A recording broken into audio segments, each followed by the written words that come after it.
This is Jocko Podcast number 459 with Echo Charles and me, Jocko Willink. Good evening, Echo. Good evening. Every time I led my team on a mission, it was a kill or be killed event. Each time, hundreds, sometimes thousands of people would die. It was not about rules of engagement. Was this person an enemy? Does this person have a weapon? Is this person about to kill me? Or the many other questions and rules today's special operators might have to deal with.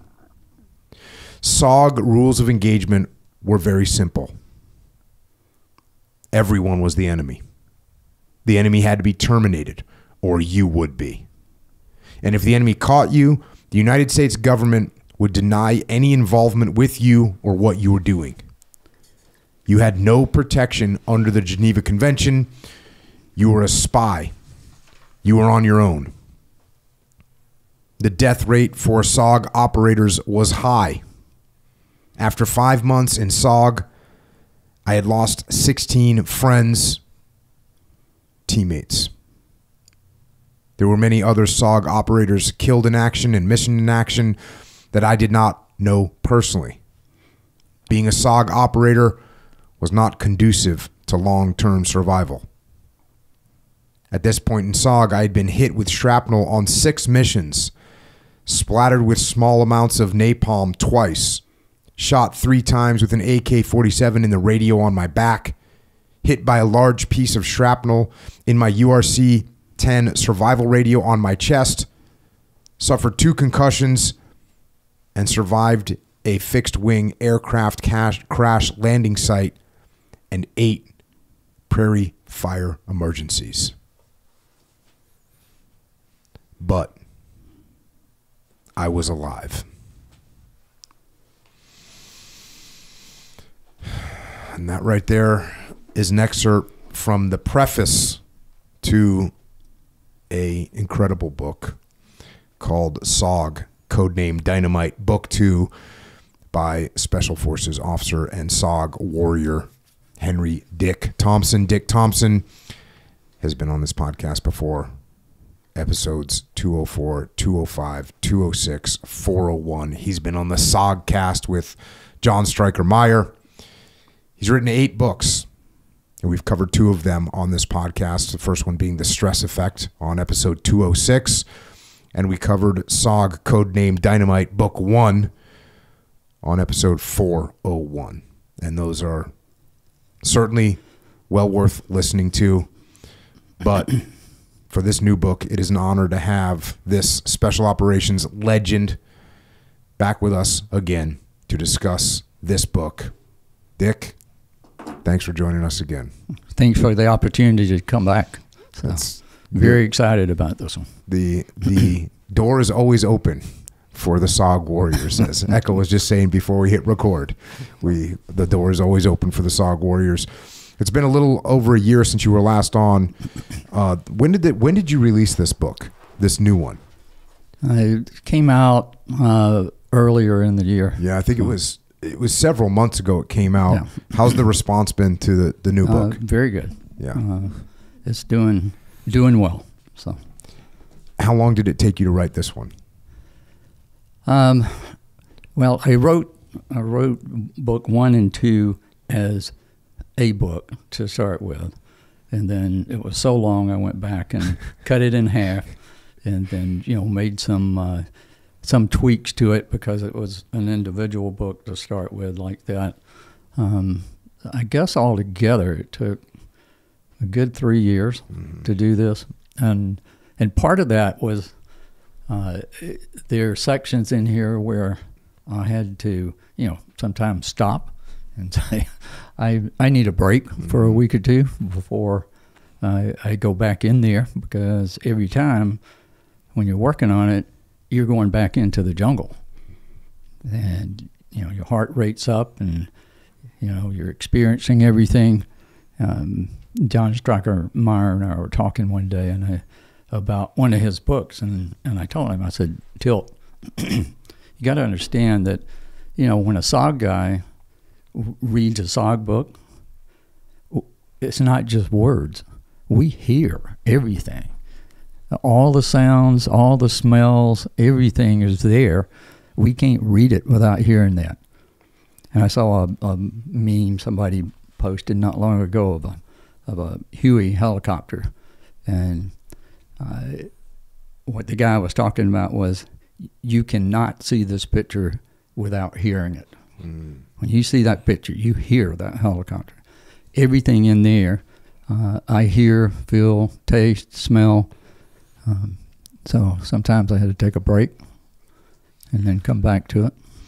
One of the things before we hit record you were talking about, and that's in the book, is this progression that you're making as you're going on operation after operation after operation after operation after operation, and you're starting to get a wider aperture of what you're seeing. You're starting to understand it better. I know the first free fall parachute jump I ever did felt like it was 4 seconds long. You know, you're just, and the only thing you see is your altimeter and maybe, you know, your ripcord.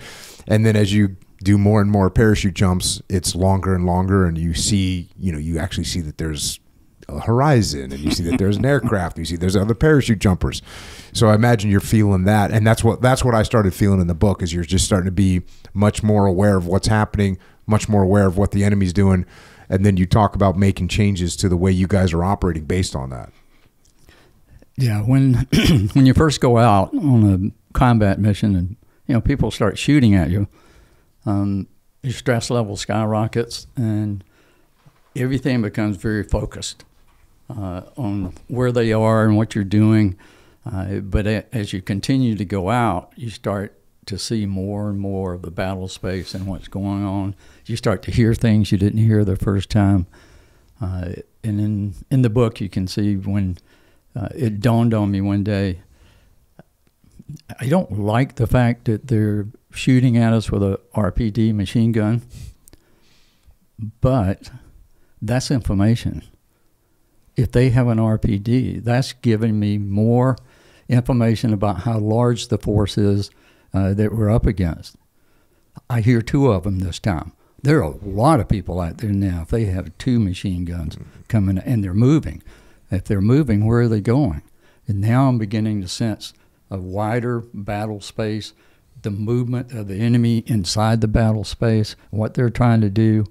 And across time, I started thinking, wait a minute, they're trying to force me to go to where they want me to go so they can ambush me or keep me away from the landing zone.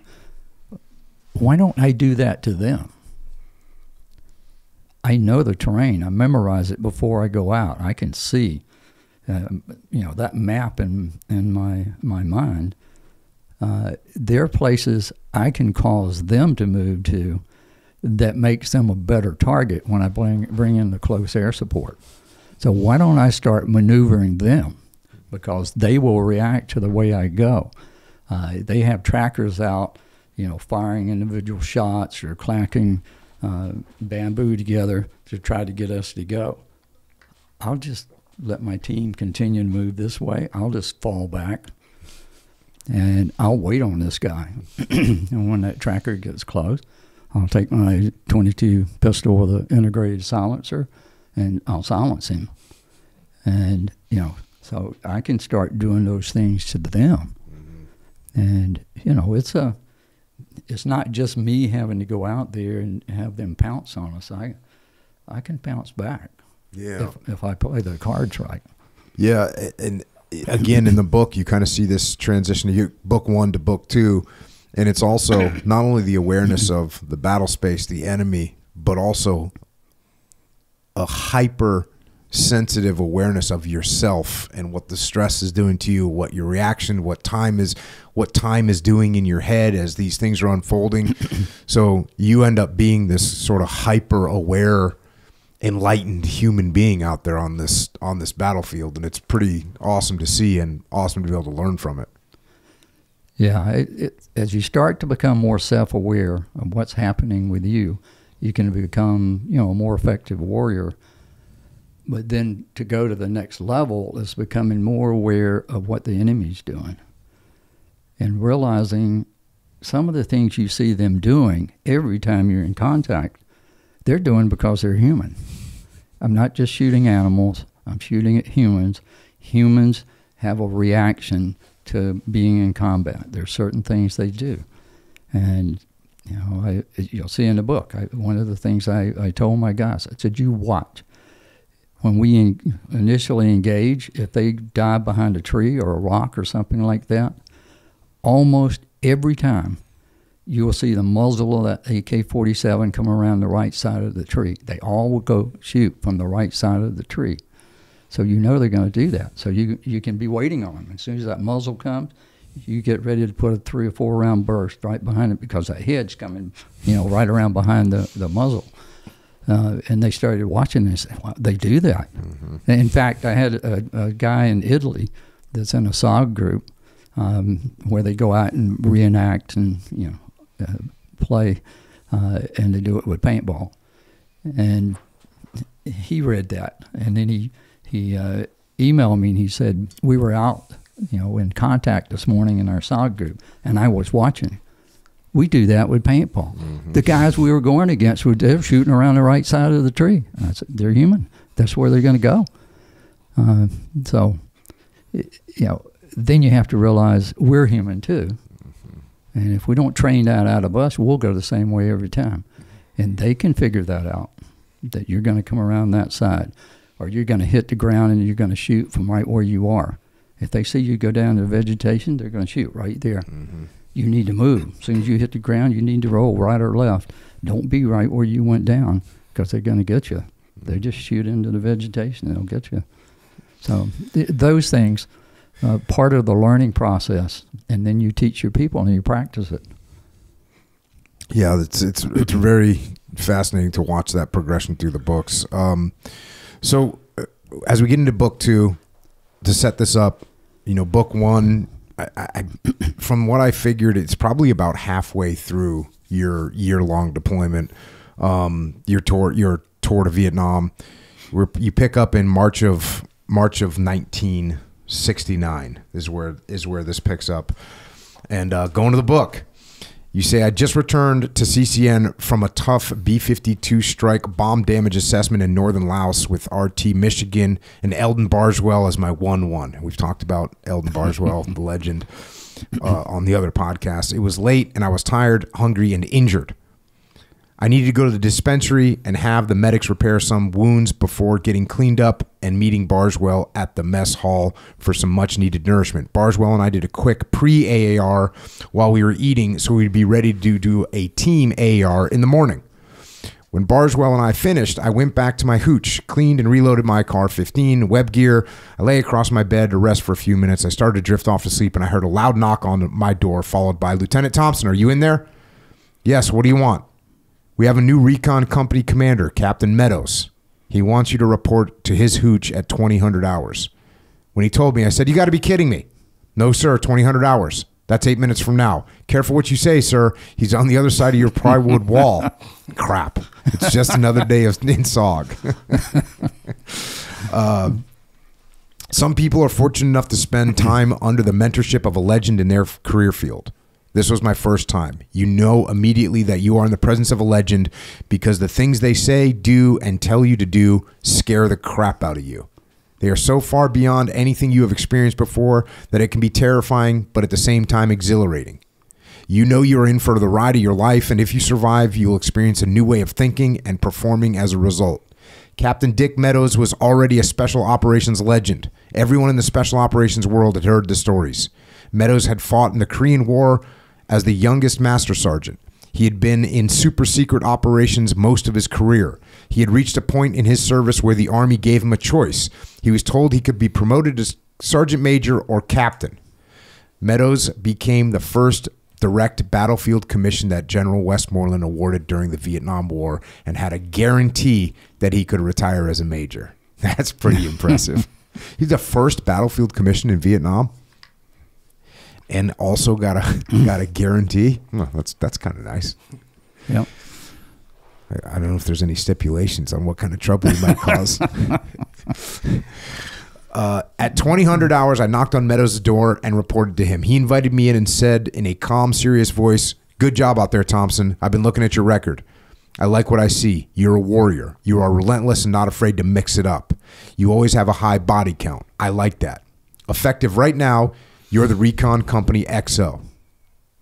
I said, that's great, sir, but I don't want to give up my team. He said, don't worry about that. We'll find you another team. You're the XO, and you're going to help me fix some things around here. To start with, tomorrow morning, you and I are going to have a come to Jesus meeting with all the SOG operators and recon company one at a time. I've been going through their records. I think some of the operators' berets have gotten a little too heavy for them, and we are going to send them back to Special Forces tomorrow. They don't need to be in SOG. They can be with Special Forces, but they're not going to be in SOG.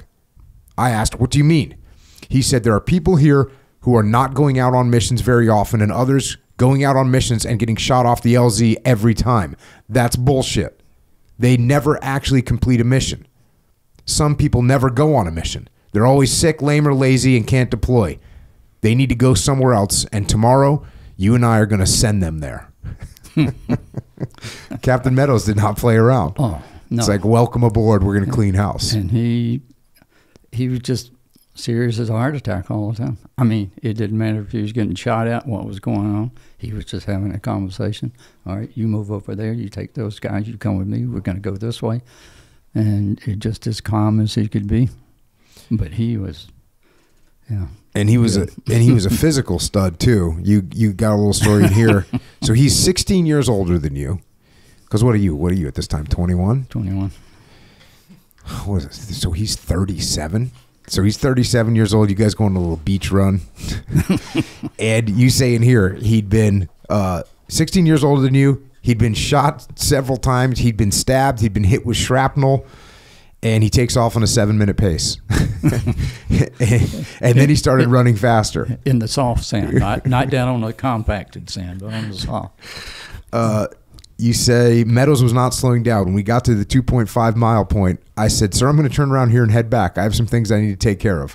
Meadows said, you do that, Lieutenant. I'm going to keep running for a while. And he kept going. He used to say, you keep your body sharp, you keep your mind sharp. So, yeah. So how were those conversations with the troops that you had to get rid of? Not pleasant for them. And what if they're at SOG and they don't want to operate? Why would they want to stay there? Because there was not many eyes on them, and they could kind of sneak through the cracks. Some of it's a status thing. Some of it you don't want to have to admit that you don't want to go out anymore, even though you volunteered to do 6 missions or 6 months, whichever came first. You could come back from your first mission and say, I'm not doing that again.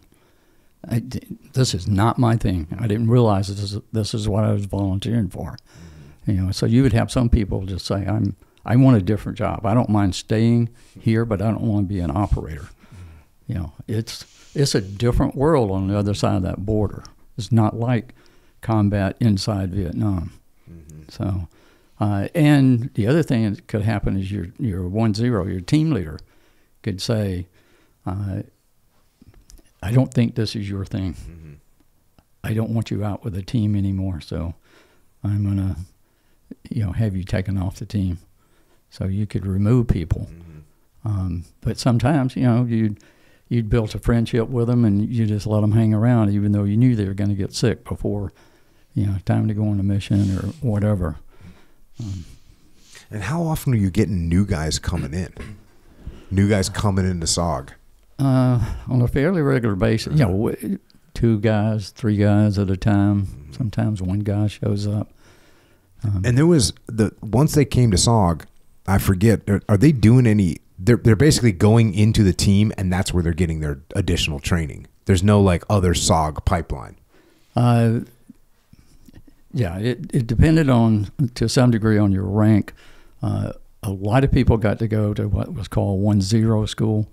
So you went to a week of special training on SOG missions, how missions were run, the rules when you went out, how you did a remain overnight position, things like that. So you picked up on some things you probably hadn't gotten anywhere else. Mm-hmm. And then it's on. Well, this book then really gets right into just starting to execute operations. There's one here, Operation Shiloh, which, by the way, 40 years later, your youngest granddaughter was born and named Shiloh. That's coincidence, or was that coincidence, synchronicity. I mean, because no one knew anything about that mission. I mean, for the most part, except for my wife, no one knew I was in SOG. They knew I was in Special Forces. So, yeah, I just thought that was interesting that name popped up. When the decision was made that that's what she was going to be named, I thought, oh, that got my attention. Where did that come from? Well, I'm glad I don't have a daughter named Ramadi. Yeah. So, Operation Shiloh's mission was to stop the flow of supplies coming from North Vietnam through the Mu Gai Pass and establish a physical presence on the high ground above the MGP and coordinating airstrikes day and night. So this is a common mission for SOG. Like, they're bringing stuff through, and we're going to stop them. Except the difference being here is about 75% or more of what came down the Ho Chi Minh Trail came through that pass. So that's kind of like when it left Vietnam, North Vietnam, it came through that pass to start its journey down. Troops, supplies, everything coming down through there. So it's a very dangerous space. They had a lot of anti-aircraft positions set up around where they would start to enter into it to try to keep it from being bombed. In fact, later on, a documentary was produced that was actually titled "The Most Dangerous Airspace in Southeast Asia." And it was right there. But in the book, you'll hear what I was being told. We're going to put you up there. Yeah. And again, I can't read the whole book, even though I was very tempted to read this whole book on the podcast. We were talking about that beforehand, of trying to figure out what to actually read. If just get the book so that you can hear all these details. The details are incredible, and you get such a good understanding of the what you guys were doing. And one of the interesting things that you guys would do is you would do your pre-mission training was real operations against a real enemy. So talk a little bit about that training on, going to Monkey Mountain to train for a mission. So you get your team, you got a mission to do, and you go to train in real combat. Yeah, one of the things that I said after my very first mission, when I came back, was that it would have helped me before I went on the mission if I could have had some actual training in a jungle environment. I mean, you can go out in on the beach, and you can run immediate action drills, and you can see where everybody is, and you make sure you don't shoot anybody because you're firing live ammo. You can do all that stuff really easy there. But when you go into the jungle environment, now you got trees, you have vegetation, you have logs, there are holes, you're falling over things, you're trying not to shoot anybody, your own people. It's much more difficult if you do it in the jungle. So once I got my team, and I suggested it on this one, and we started doing a little bit, but I suggested let's do pre-mission training in a jungle environment. And when we got down to CCN, Da Nang, we had Monkey Mountain, which was a jungle environment, and had some Viet Cong out there, had a few NBA running around out there. So you couldn't just go out in the jungle and walk around and not worry about it. You had to be on your toes all the time, or you're subject to get shot. But you could go out there and practice, and that really made a difference in the skill set. Because now we know how to move much better in the jungle. We know what it's like at night. We set up an RON out there, and we have to have security because somebody may stumble into your position there. But you start to learn the jungle, and that was part of what I wanted my people to do, was understand the jungle. What does it sound like? What does it smell like? What changes when we're about to make contact? What changes? Because you'll hear people talk about, I could feel it. I could feel something was about to happen. And I used to ask myself the question, what do you feel? I mean, I get a feeling like that. Where's it coming from? And from a chemical background, I'm starting to think about, well, what are the different chemicals that are being released into my system, and why? Why am I starting to feel this way? Well, the smell changes. The sounds change. All of these things collectively come into, I just took all my senses and put them together as the sense. And this information is coming in there and you feel different. You know something's going on here. And then learning how to use that and start to differentiate that what I'm really experiencing right now is smell. I'm smelling something. When you get scared, you sweat, but it's a different kind of sweat that comes out. It has a different smell to it. It's a much stronger smell, more pungent. And once you begin to recognize, wow, that's human fear that I'm smelling right now. And it's coming from up in front of us. There's somebody up there that knows they're about to have contact, and they're sweating and they're scared. I need to know what that means. You know, my father, he told me one time when I was little, I went to pick a dog up, and it tried to bite me. And I said, what's wrong with the dog? And he said, he knows you're afraid of him. I said, how does he know? I was trying to pet him. And he said, he can tell. I mean, my father never said how he could tell. He just said animals can tell. They can sense fear in a human. They were smelling. You know, my smell changed. So you can use that against humans if you know it and you know what it smells like. But anyway, being able to get in the jungle and practice there really increases the skill set. Yeah, we the SEALs train out in the desert in Imperial Valley, California, and so we do all of our immediate action drills on the desert terrain. But in the specific area where we are, there's waterways, and they have a lot of vegetation around them.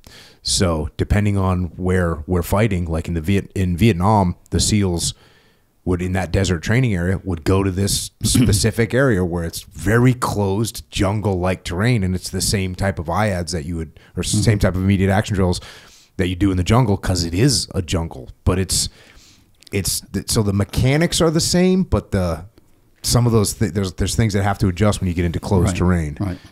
And for you to be able to go out there and patrol through that is very necessary, because if you've never done it in closed terrain, you've only done it in open terrain. Because in closed terrain, you take 7 steps and you can't see a person anymore. Yeah. Like, they're gone. And so you got to tighten up the spacing and everything, but you can't make it too tight, because now we're all vulnerable to one shot. So yeah, just that the whole fact that you guys would go out there and train for missions in combat is that says a lot about what was happening in Vietnam at the time. Fast forward a little bit in the book, the snakebite training missions reinforce my belief that many SOG missions could be accomplished more efficiently with less loss of air assets and lives if we used much smaller SOG teams. It appeared to me that on most missions I could be inserted or extracted alone with one helicopter. I began to build my case for an RT Dynamite. And RT is recon team. So recon teams, they have names after stage. This one is RT Dynamite is what you're recommending. Discussion with Meadows. I had suggested that I be inserted alone as a one-man team to Chief SOG with the Shiloh mission, but it had not been received well. I became more and more convinced that I could move with more stealth and speed as a one-man SOG team, RT Dynamite, because that's your call sign, your code name was Dynamite. When I finished my last snakebite mission to Elephant Valley, I approached Meadows and laid out my plan. Meadows listened as long as he could and then said, "You're totally effing crazy, Thompson." I responded, "That's what all my teams had told me, and I agree with them. That's why I can make this work." Meadows said, "There's no way I'm sending you across the border alone." "You would do it." I've thought through it, all the contingencies," I replied. "What if you get the crap shot out of you with no one to help you? If I get hit, the worst case scenario is you lose one crazy SOG guy. This mission does not require a bright light team, no one to pick me up unless I signal you. If you don't hear from me, you'll know I'm dead or I'm walking back across the border. You've been out in the sun too long. I'll put you back on a team, but it will have other people in it." What about a team with me as the only American? Talk to me in the morning. Yes, sir. So you had this plan that that you could do these operations alone. Yeah, I was convinced I could be more stealthful. Mm-hmm. I don't have to carry all the equipment. I'm not going to make any noise.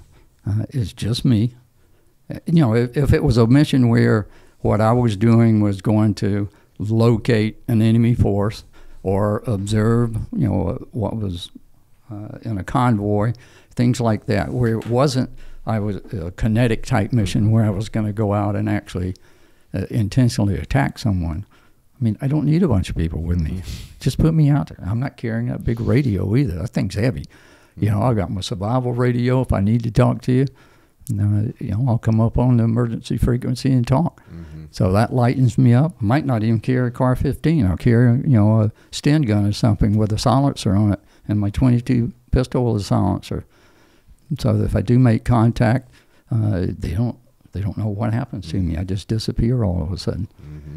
So, but if they shoot me, then I'll try to survive, get away from them, and once I'm able, I'll start working my way toward the border. So, yeah. I can imagine Captain Meadows just thinking about the risk profile there of, like, you know, one little thing happens and that's it. Yeah. Well, I'm gone. We lose people. Mm-hmm. But for your point, it'd be only one. Yeah, just be one. Mm-hmm. And they won't know I'm there because you insert me at night by parachute. You know, you hear he goes flying across the top of the canopies and stuff, crosses a little clearing and keeps going. When he hits that clearing, I just slide out of the aircraft. I don't need a reserve because I'm only about 300 or 400 feet above the ground when I jump out anyway. The parachute has enough time to open. I hit the ground, bag it, move off into the jungle. You know, you can do it very quickly. Mm-hmm. And later on, when I was with the Rangers, I demonstrated that I could do it with Halo, but I could also do it, you know, static line, just going out low like that. And anyway. Well, as we'll find out later in the book, RT Dynamite does make a run. We'll get there. Fast forward a little bit in the book. I went back to my room to think through more of the details. The next day, I received a letter from a friend of mine and Bob Sheridan's. Bob was my best friend. The letter started off with, "I'm sure you have heard by now, and I'm so sorry about Bob being killed on 26 March. I was stunned. SOG operators rarely heard about what was going on at the other FOBs. I had no idea that Bob had been killed. I requested immediately to fly down to CCC before Bob's remains were shipped back to the U.S. Meadows' reply was, not going to happen. If you go down there, his body is not going to be at CCC. Graves registration will not let you see him. Even if they would, that would be one of the biggest mistakes of your life. You need to remember him the way he looked the last time you saw him, not the way he looks now. Besides, I'm giving you a new mission tomorrow. Go to the club, have a few drinks in his honor, and get some sleep. See me at 0700 in the morning." I was not happy with his response, or him, even though he was right. It took a few days for me to realize that it was a great piece of advice Meadows had given me. I used it with many others many times after that. I found Barswell, went to the club, and made several toasts to Bob. Barswell listened to my thoughts and placated me by agreeing that he would go with me the next day, and together we would kill all the NVA. He did a really good job of consoling me, but I became more determined to add a second objective to all my missions, terminate as many NVA as I could after finishing my primary mission.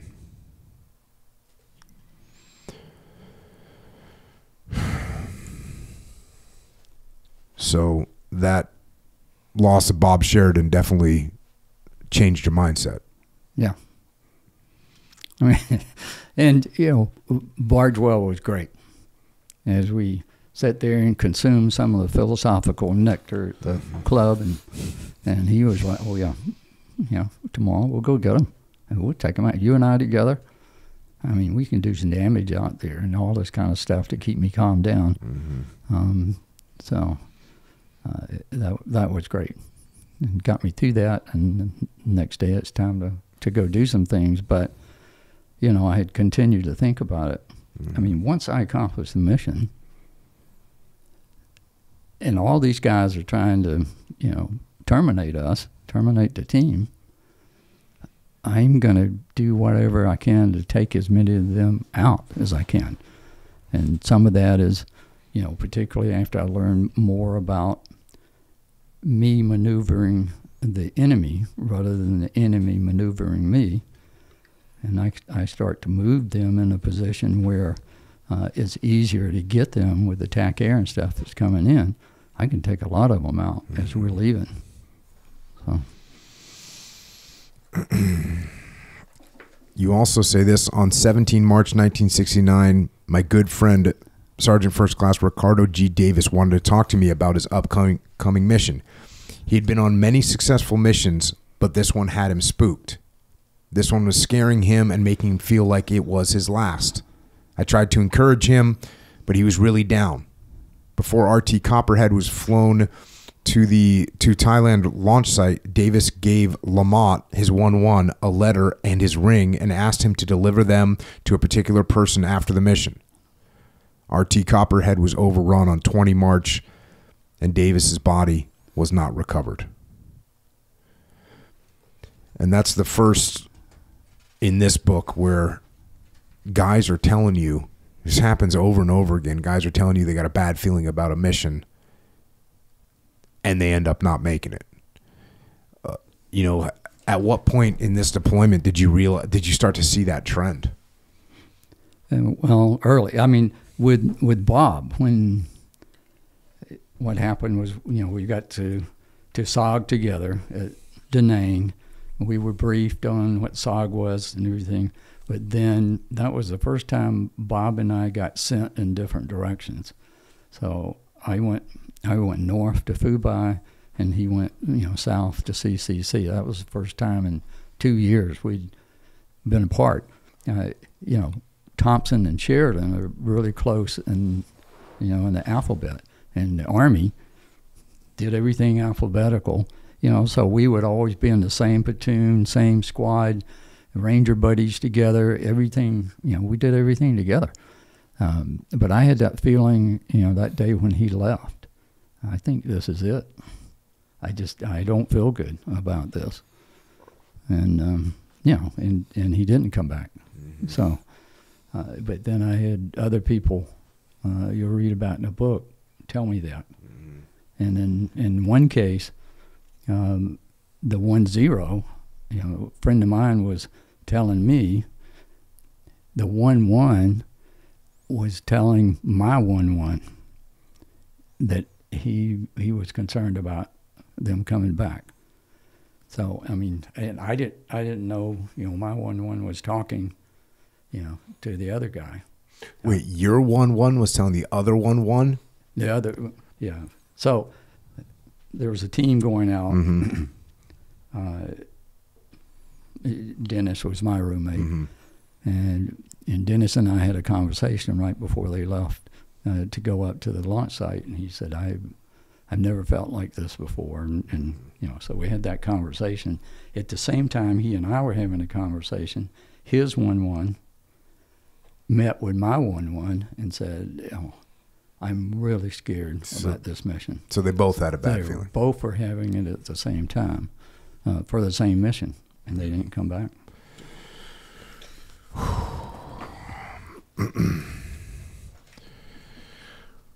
Hey, we'll get to those stories here in a minute. And you got a bunch of quotes in the book, throughout the book, but this one is one that's worth covering. Whoever said the pen is mightier than the sword obviously never encountered automatic weapons. That's Douglas MacArthur, just to go to a little lighter note here. Next mission you go through, the mission was to conduct a reconnaissance beginning 28 April along Highway 22 in Laos. You could start prepping. Again, get the book. If you're listening to this podcast, get the book. There's so many details in here. One of the things that you do is you break stuff down almost in an operational type format. And here's some basic SOPs you talk about as you're preparing for this. No soap during the last 3 days prior to the mission.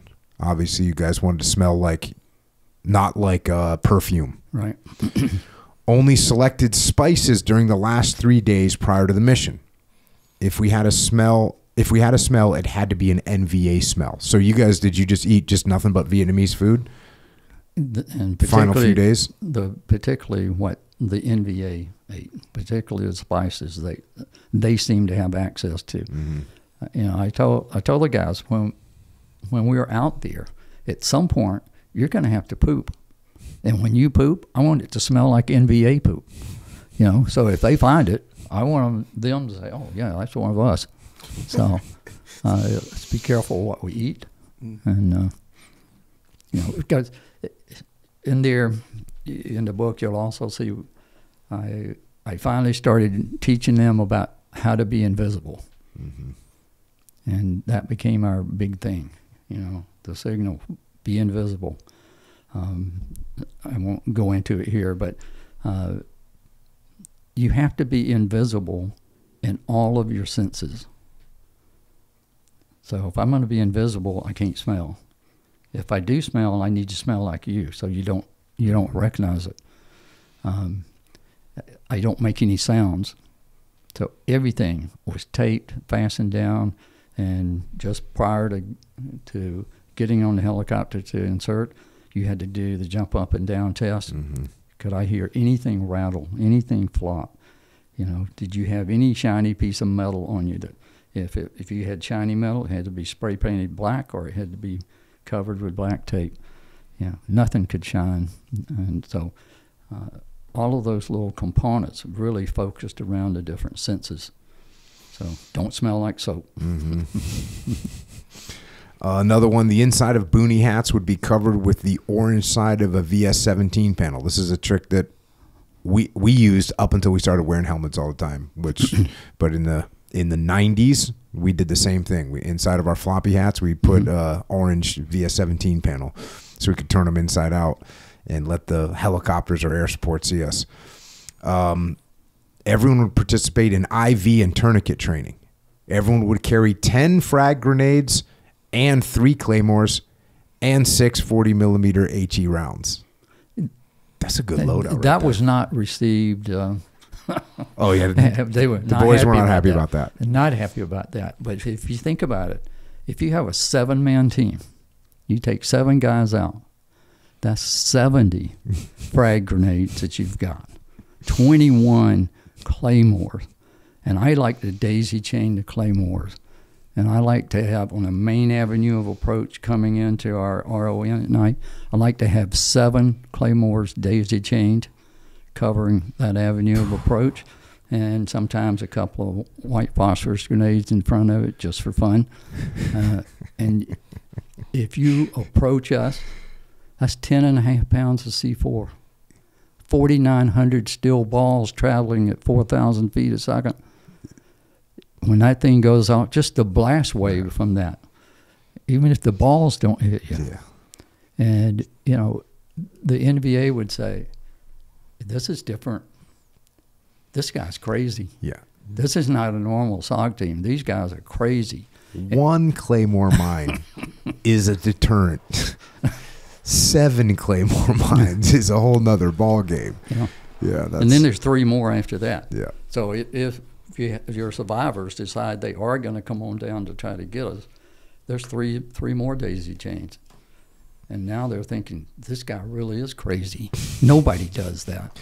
And there must be a lot of them too, right? They're thinking there's a lot of you. Yeah. You mentioned in the book, what do you say, keeping up with the Joneses or something like that? Like you got keeping up appearances. You got to keep making them think that there's a lot more because there's only 6 of us or 7 of us. Yeah. If they knew how small of a group we were, they'd just come down and take us out. Yeah. But if they think you're big, then and you're taking a lot of them out in the process. Yeah, and this is where you talk about beginning to train them to be invisible, which you just mentioned. You do a visual recon flying over it. You set up the insertion. Again, there's so many good details in here. Going out on this mission now, you've been out there for a few days in the field. Get the book to get that.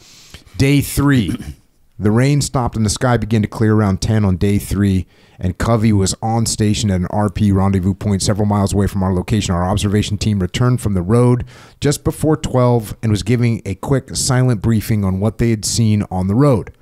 Suddenly, a toe popper exploded, followed immediately by a scream and a barrage and roar of AK-47 fire directed away from us at a distance of about 50 meters to our east. The NVA thought we were close and fortunately made a bad guess as to our location. Based on the number of AKs firing and at least 2 RPDs, we estimated it was at least a platoon-sized force of 40 men. Now we knew exactly where they were and that they had a dying tracker or point man with them. Again, these are all things that you know. Now that you have all this experience, you know that first person walking to the toe popper was either a point man or he's a tracker. You hear 2 RPDs, you hear the number of AK-47s, and now you can make an assessment that probably 6 months ago you wouldn't have been able to make because you just didn't have the experience. Now you go, yep, this is probably a platoon-sized element. We hit their point man and or a tracker. All right, so you're calculating all that thing. You say, I always got a rush when a tracker stepped on one of my mines, but I contained my excitement. We needed to be more concerned about all the NVA that were descending on us and the others running to assist them. It was getting very crowded. We knew we were well hidden and should not move or fire on them. We wanted to get as many possible with the claymores. The NVA expected us to be directly behind the claymores. Yeah, because 2 of the 5 claymores on their most probable assault path had Willie Pete in front of them and were angled so we were not directly behind them. This would create the illusion that we were in a different location than we were. The NVA expected us to be directly behind the claymores. The claymores would cut through a swath of the NVA assault line, and the Willie Pete would add a lot of pain, fear, choking, and smoke and block visibility of the survivors. Bin had the detonator for our first layer of claymores and made eye contact with me. I had Duke send the code for enemy contact to Covey. When the NVA turned toward our position and began firing into our general location, I gave Bin the signal to detonate the claymores, sending 3,500 steel balls traveling at 4,000 feet per second at the NVA with the Willie Pete right behind them. When they regrouped and started advancing again, Bin detonated a second layer of claymores, and we began to withdraw quickly. The NVA were stunned and suffered considerable losses, but regrouped quickly and continued to advance, all the time placing heavy fire in the direction of the claymore blast. When they got the right distance from the second claymore layer, I gave Bin the signal to launch. It was a smaller explosion than the first. This one was 3 claymores, 4.5 pounds of C4, and 2,100 steel balls, but it got their attention.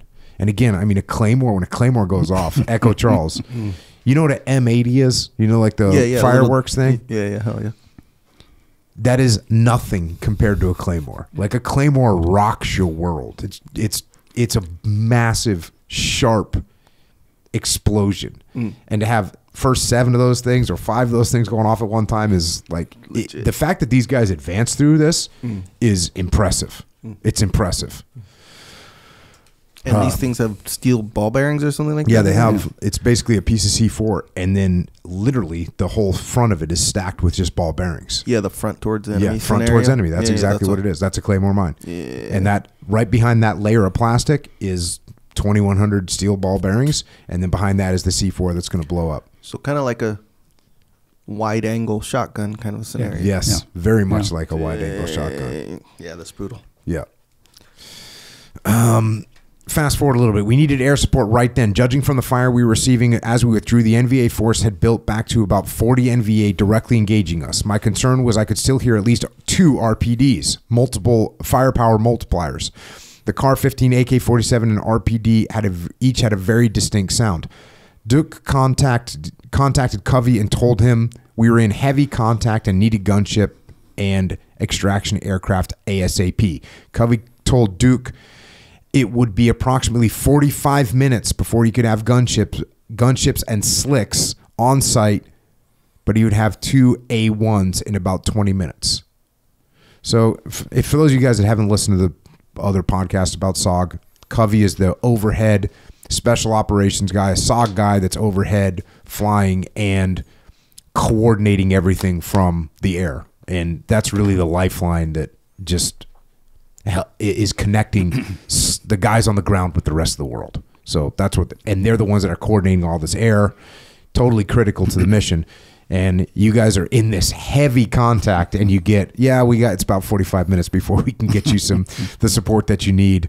But we can get the A1s, which are awesome close air support aircraft, in about 20 minutes. Fast forward a little bit. I signaled Kim, the point man, to continue to head for the extraction LZ and for Khan to begin. And again, I'm throwing out these characters, Kim, Khan, Bin, like these guys. You explain who these guys are in the book. You give the character of their background, the relationship that you had with these guys.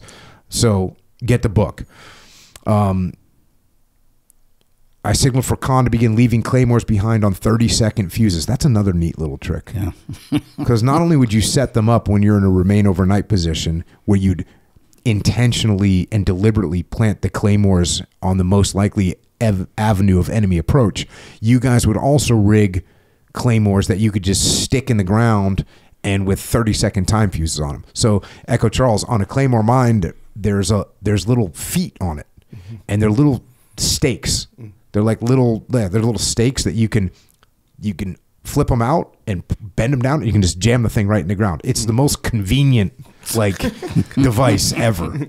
And so they would set little 30-second time fuses, boom, stick it in the ground, pull the time fuse. Now 30 seconds later, if someone's following you, they're going to get blasted. We continue to move low and fast toward the extraction LZ. The tracker on our left, this is a tracker, someone that was trying to hunt you guys down, was continuing to get closer to us and trying harder to turn us, meaning he's trying to pressure you in a way where you'll turn in a certain direction that they want you to turn. Right.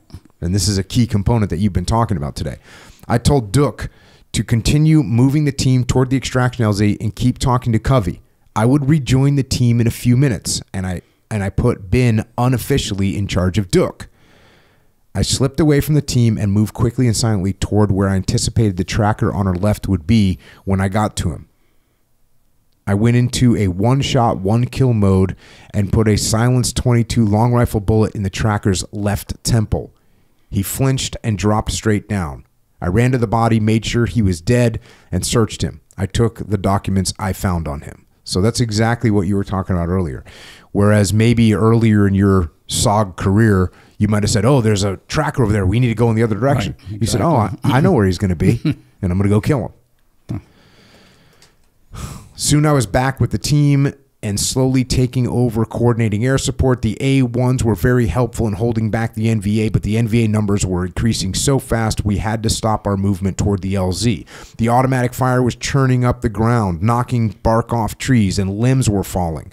We had to stay low and go from tree to tree. The NVA fire was steadily increasing and becoming more accurate, and the area around us was becoming smoky. I told Covey we might need to try and get the team out on strings. Then it happened. A loud scream from Duke. He was rolling around on the ground, screaming and holding his leg. He was screaming and yelling, hit, hit, and something about someone's mother in Vietnamese. I crawled to him as fast as I could. He had not only taken a round in the thigh, but through the femur. Not good. I could see bone sticking out of the exit wound in his thigh, and he was bleeding profusely, but fortunately not arterially. I called Covey and declared a prairie fire emergency. Told him the 1-0 was hit and continued to work on stopping the bleeding and stabilizing the wound.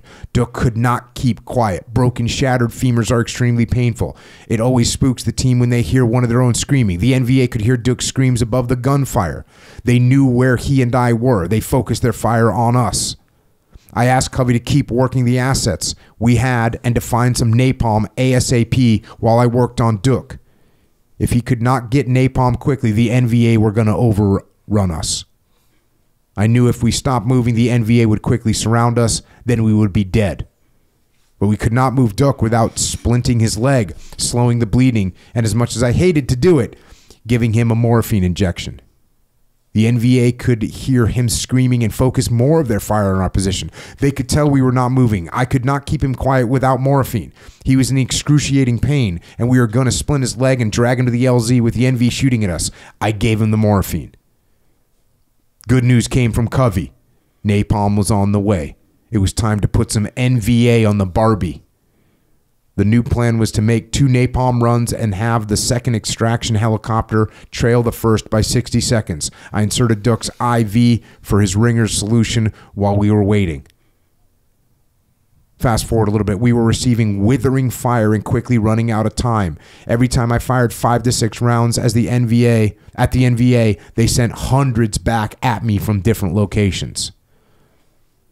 So this is it almost feels like an untenable situation. That's what I felt like. Got wounded guys. You're almost surrounded.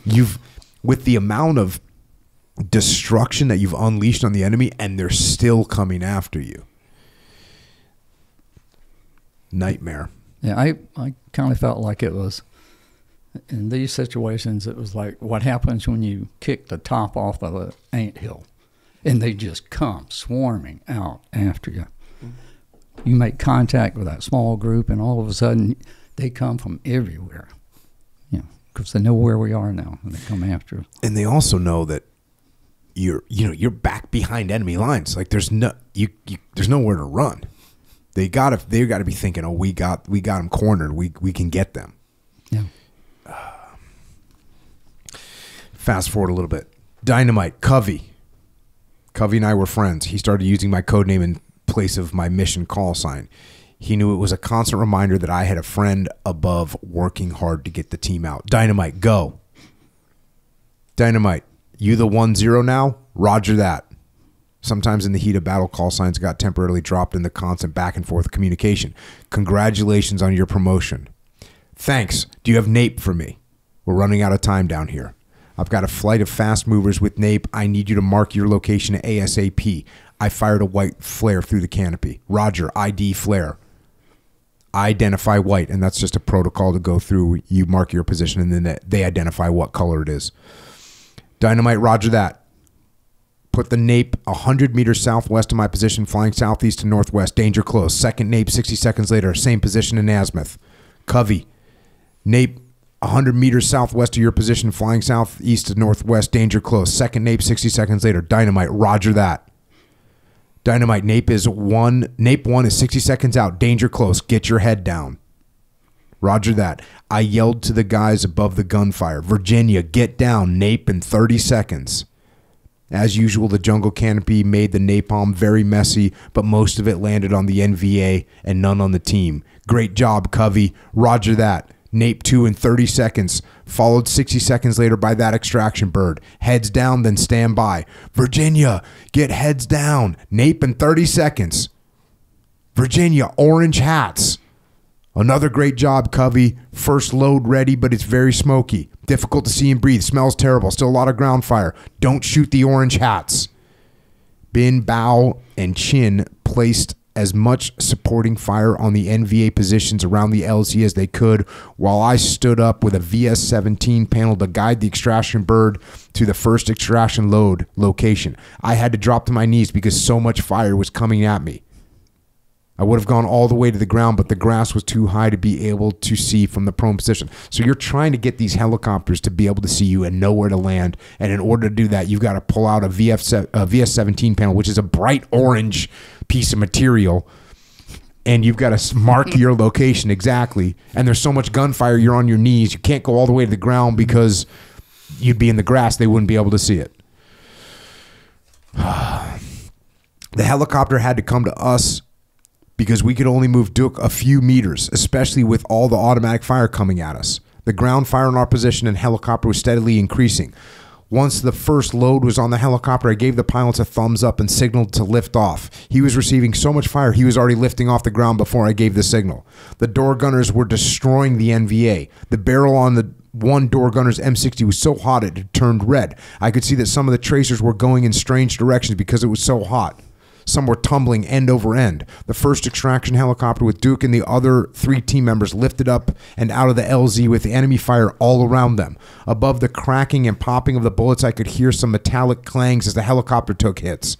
I had to drop to the ground and crawl back to the tree line where Bin, Bao, and Chin were waiting. Once the helicopter was headed for the launch site, Bin, Bao, and Chin and I made a run for the extraction point in the LZ. Bao was leaving claymores with time fuses in our wake to slow the NVA. Bao was firing his 40mm high explosive rounds in the NVA as fast as he could. Chin was firing his Car 15 on auto. Covey worked the LZ with napalm and had gunships attacking the NVA who were chasing us. The bad news was the heavy rain with low clouds was moving back in quickly. The rain had already started. The wind was picking up and I could see the clouds rolling in like a big black wave towards us. It would be a close race between the extraction helicopter and the clouds. At best, we might get this one chance for extraction if we could survive the withering fire coming at us. Then out of nowhere, a loud boom, intense heat, a blast wave and shrapnel coming from about 30 meters east of us. The NVA had introduced RPGs into the game. And I could hear an RPD firing. Everything was going sideways. So, again, if you haven't listened to any of these SOG podcasts or the SOGcast, if you don't have good weather, if the clouds come in, you're screwed because the air assets are going to go away. There's just not, it just becomes impossible. Especially in Vietnam, they'd have like thick ground fog or thick ground clouds, and it's just game over if that happens. And here you can see that these clouds are coming in. Back to the book. Covey, dynamite. Abort the pickup. I say again, abort the pickup. The ground fire is too heavy. They have RPGs and an RPD. Casper, this is Covey. Abort, abort, abort. This is Casper. Roger. We took a few hits but seem okay. Sandy Lead, this is Covey. I need another nape run north to south 100 meters west of the LZ ASAP. This is Sandy Lead rolling in hot with nape. Casper, follow close behind Sandy Lead and pick up the team. Watch the smoke and only pick up the orange hats. Casper, Roger. Turning on short final now to pick up the orange hats. Casper, this is Tango 6. Dynamite. We are taking a lot of fire. Be quick on your pickup. Tango 6, we're coming in fast for a touch and go. You guys jump on the skid as we are lifting off. Up. This is Tango 6. Copy that. Tango 6, start running toward touchdown point now. Stay low. Be fast. Don't run in front of the door gunners. Roger that. Orange out. Orange out. The four of us were getting hammered as we ran for the touchdown point. Just as we approached the helicopter, Chin was hit and disappeared into the grass. I could hear Chin screaming for help. Hit. Hit. Trung Wei. Trung Wei. He thought he was going to be left behind. And Trung Wei, that's same as Dai Wei, right? Wei, no. Trung Wei is the lieutenant. Right. Well, so what's Trung Wei? Trung Wei is lieutenant. Oh, okay. I don't know about Trung Wei, but Trung Wei was me. Okay. Well, that Trung Wei is just my bad Vietnamese. Is what that is. Yeah, Dai Wei. Dai Wei is captain. Yeah. Okay, got it. That's what I was trying to think of. He thought he was going to be left behind. I signaled for Bin and Bao to get on the helicopter. I ran as fast and low as I could to where I saw Chin go down, found him. He was hit in the shoulder and arm. As I was picking him up, I heard Bin above the unbelievably loud noise yelling for me, Trung Wei, Trung Wei. Bin and Bao had not gone to the helicopter. When Bin saw me, I smiled. I yelled, I told you two to get in the helicopter. Bin said, you stay, we stay. That's the camaraderie right there. Yep. He wasn't going without you. But you had a question about that a little later. Well, go ahead. Ben was the interpreter, and Ben said, we were on the helicopter, and we were flying back, and he said, Bao wants to know why us two have to come out last with you. And I told him, I said, well, you tell Bao, I think this was really Ben's question, not Bao, but anyway, you tell Bao that if I become the 1-0, the three of us are coming out last every time together. Because I need you. You can speak Vietnamese. And I need him because he's got that 40 millimeter. So we'll come out together every time. They were not happy about that. Yeah, I mean, okay, Ben, help me carry Chin to the chopper. Bao, cover us. As we stood up and turned toward the chopper, we saw it lifting off. We missed our ride.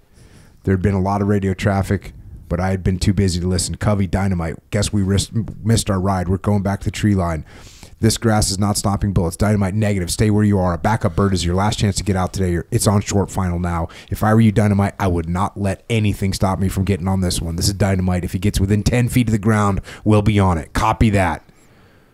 Our ride was descending fast. I told Ben about to get in, and I would hand Chin to them. Once they started dragging Chin up onto the floor of the helicopter, I grabbed the skid as it was lifting up and forward, swung my legs up, and got over the skid as I watched the ground rapidly moving away. The door gunner and Ben grabbed my hand and arm and pulled me up onto the floor. I put a tourniquet on Chin's arm and pressure bandage on his shoulder. He was still bleeding. I had Ben give him a Ringer's Solution IV. The hard-raining clowns hit us as we were lifting off. It was rough and wet, but we got out, and the air assets were continuing to pound the NVA. One of the things that I was learning about tourniquets, when you put a tourniquet on someone, you have to really tighten it down. Really tighten it down. If the person is in an auto accident or whatever you encounter today, if the person is not screaming and hollering about it hurts, it's too hot, too tight, you got to loosen it. If you're not making them scream and holler, it's not tight enough to stop it. And that's one of the first things, the EMTs will tell you, you got to cinch that baby down. Most of them have a handle you can twist, and you got to really tighten that thing down or it won't stop arterial bleeding. Couple of the lessons that you got here. Using a sand, and again, I'm reading like just a couple of these. Using a sand table for rehearsals, studying the terrain, memorizing the terrain, and making a simple drawing of the terrain increases the 1-0's ability to manage the battle space during the contact. It's too late to learn once you're on the ground. Had to be difficult because how big of an area are you looking at when you're looking at insertion? You're looking at a map. What are you looking at? Like a square kilometer? Yeah. Something around that big? And it could be more than that, but usually about that. And you build a sand table to represent that with the ridge lines, the streams, the clearings, or whatever. But, now you can see it. You can see it in 3 dimension. And, from my perspective, what I'm trying to do is memorize that. I don't want to have to pull the map out when someone's shooting at me and trying to figure out where the ridges and different things are. I need to be able to see it in my mind 3-dimensionally, in the battle space while we're shooting, while I'm talking to Cubby, while I'm telling people to get down, telling people to shift their fire. I'm listening to Chin or someone. I train them. If you're hit, start yelling. Hit, hit, hit. I need to know, first of all, you're still alive, and I need to know where you are because you're probably down in the vegetation, so I need to try to hear you. I know you're alive. I will come get you, but I got to know you're down there. So hit is a secret word. Everybody can say that. And, so we would practice because it's so loud and there's so much going on. Yeah. I'm going to fast forward a little bit to next mission. This is a aptly named technique, the suicide technique. Insert 2 small teams together on one LZ. The teams would go in different directions. Have one of the teams make contact and be extracted. The second team would stay behind and continue their mission. This is, yeah. I don't know if SEALs would, in Vietnam, sometimes the extraction bird would land. Guys would get in one side and get out the other side, and that bird would take off, and they'd still be on the ground, or at least some of them would still be on the ground. But this is definitely an interesting idea. And in this one, you have RT Virginia, your team, and then RT Keelback, which is a different team that one of you is going to be the suicide team, and the other one's going to do the work. I'm not sure which one is more work. Insertion goes smooth. Fast forward a little bit. After we moved about 150 meters away from the trail, we heard a tracker use bamboo clacker signals 75 to 1,000 to 100 meters behind us.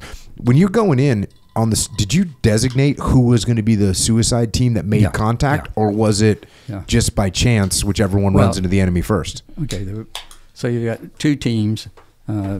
And the first one usually goes in. That's the team that's going to stay behind. We're visible. We got at least 2 helicopters. We're visible in the helicopter coming in. And we get on the ground, go to the woods, and we separate. So the team that's going to stay behind, they just stay low, stay out of sight. And then in this case, my team went looking for trouble. So we want to make contact. We want them to know that we're there. We take out as many as we can. We want them to see us get extracted with 2 birds. Again, some of us in each one. So it looks like the 2 teams have come out together. But actually, the killback was still there on the ground. Well, it didn't take you long to find trouble, actually, in this case.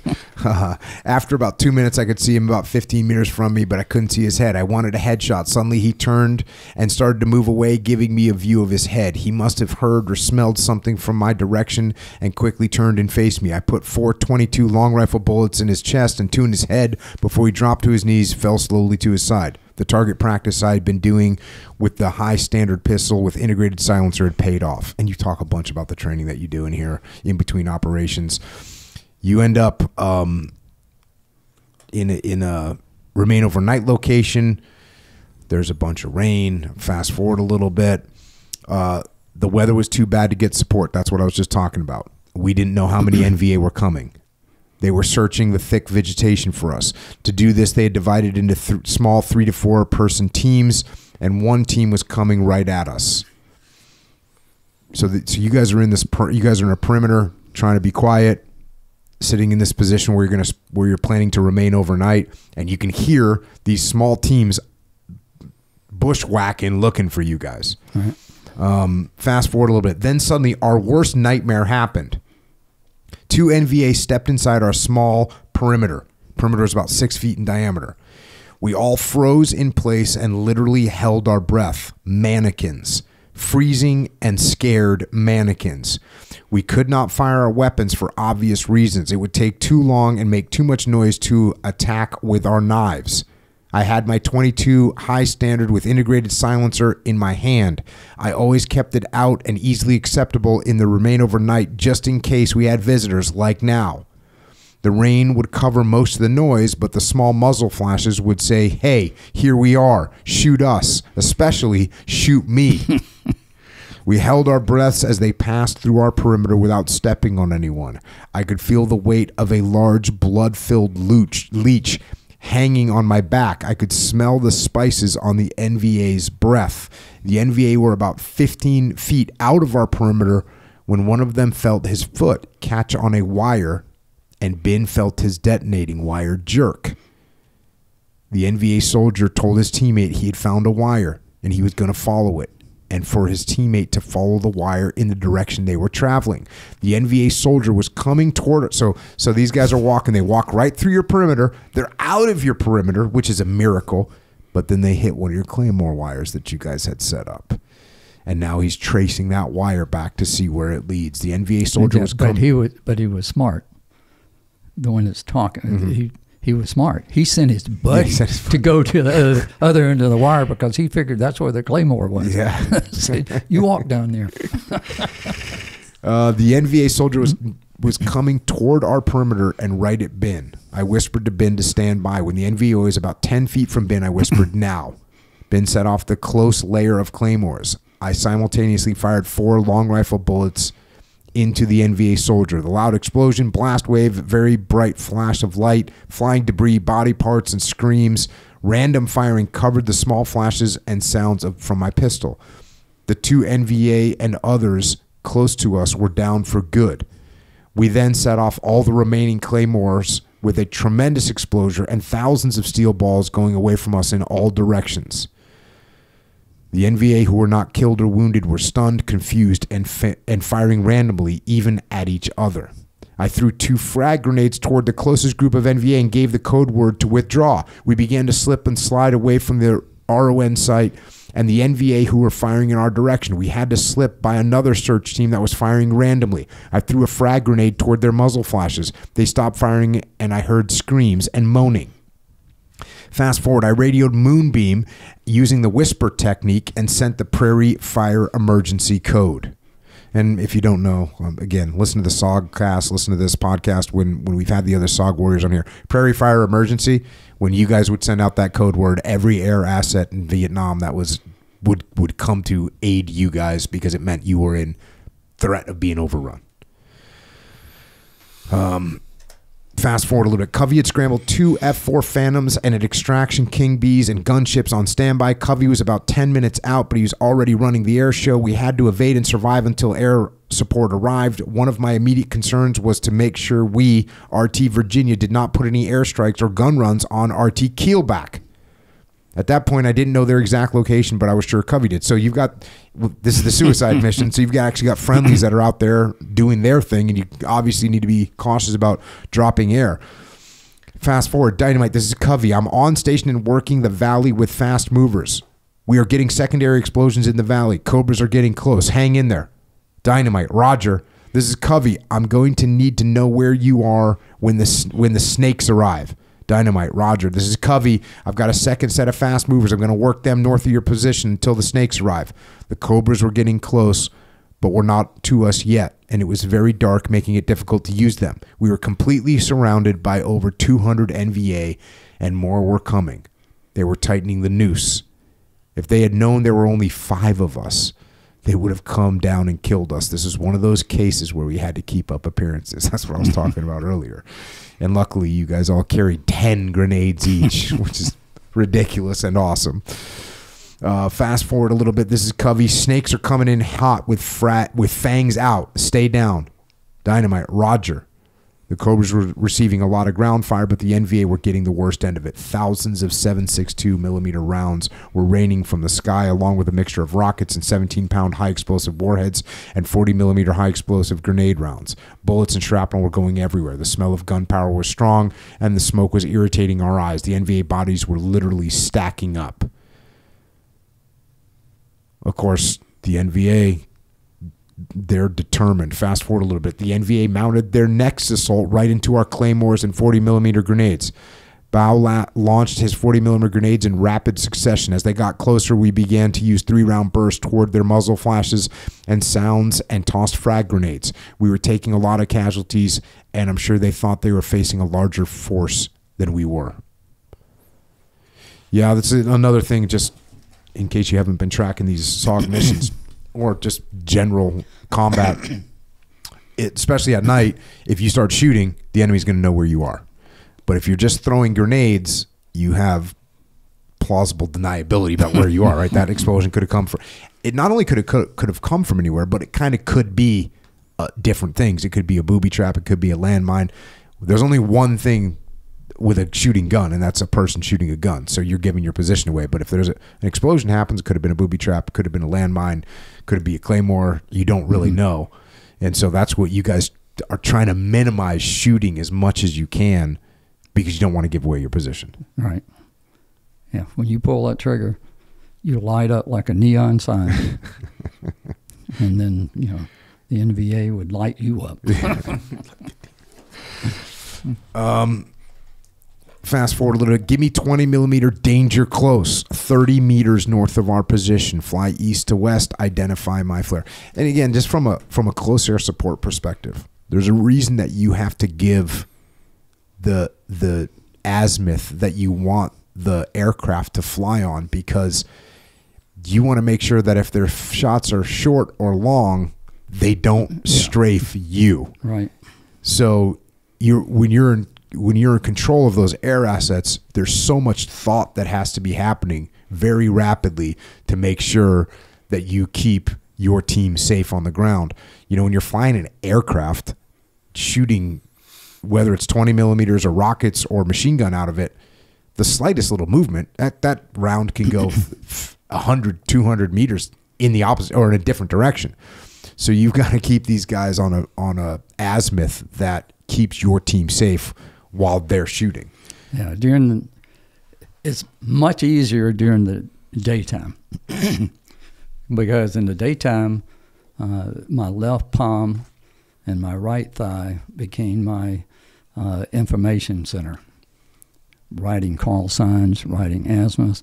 I can see the terrain. I've memorized it, but now I can see it. So it's easy for me to come up with an azimuth to tell you to go on without having to pull the compass out and start looking at it. But at night, it's difficult to see that. You're having to estimate distance differently. So everything becomes much more complex. I can't read things on my hand because I can't turn my flashlight on to look at it. So I'm having to remember all that stuff.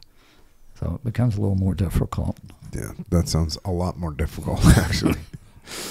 But you're making it happen. Identify my flare. Roger, standing by. ID red. Roger that. SPAD's 60 seconds out. SPAD's another term for that AE-1 aircraft. Get your heads down. Roger, I yelled. Virginia, get your heads down. The 20-millimeter high explosive rounds literally cut down trees. Limbs were falling and debris was falling all around. They were ripping us. They were ripping into the NVA, even though the NVA were trying to hug us. And this is something that you talked about, I didn't mention, but the enemy will try and get so close to you that we can't use close air support. And that's what they're trying to do.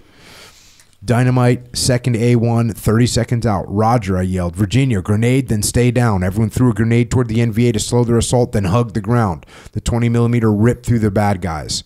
Covey, they're hitting us from both flanks. Run napalm on both sides of us, 100 meters out. Now, danger close. South to north. Roger, can you send up a flare? Sure, I don't have anything else to do. Flare up. Yeah, I got a little snarky every once in a while. This is Covey, ID yellow. Boom, an RPG hit 15 meters away and showered us all with shrapnel. My ruck was shredded. The PRC-77 radio took the brunt of it and was not working. Somehow the shrapnel missed my blasting caps and 2 Willie Pete grenades. If it had hit either one of those, we would all have died. Khan was yelling, hit, hit. He had the worst shrapnel wound of the team. A big piece of shrapnel had gone into his right leg, causing severe bleeding. I crawled over to him and quickly put a tourniquet on his leg to slow the bleeding. I got my URC-10 emergency radio out and called Covey using the guard emergency frequency. Covey, this is Dynamite on guard. You copy? I'm on guard. Covey, you hear me? Dynamite, Roger, on guard. IID yellow. Get your heads down. Napalm, 30 seconds out. Roger, Virginia, grenade, then stay down. The gates of hell opened on both sides of us. An unbelievable heat wave and ball of orange-red flame and light came across us from both sides, burning everything in its path. A roaring fire, then black smoke, followed by air without oxygen, the stench of burning flesh and terrifying screams of agony.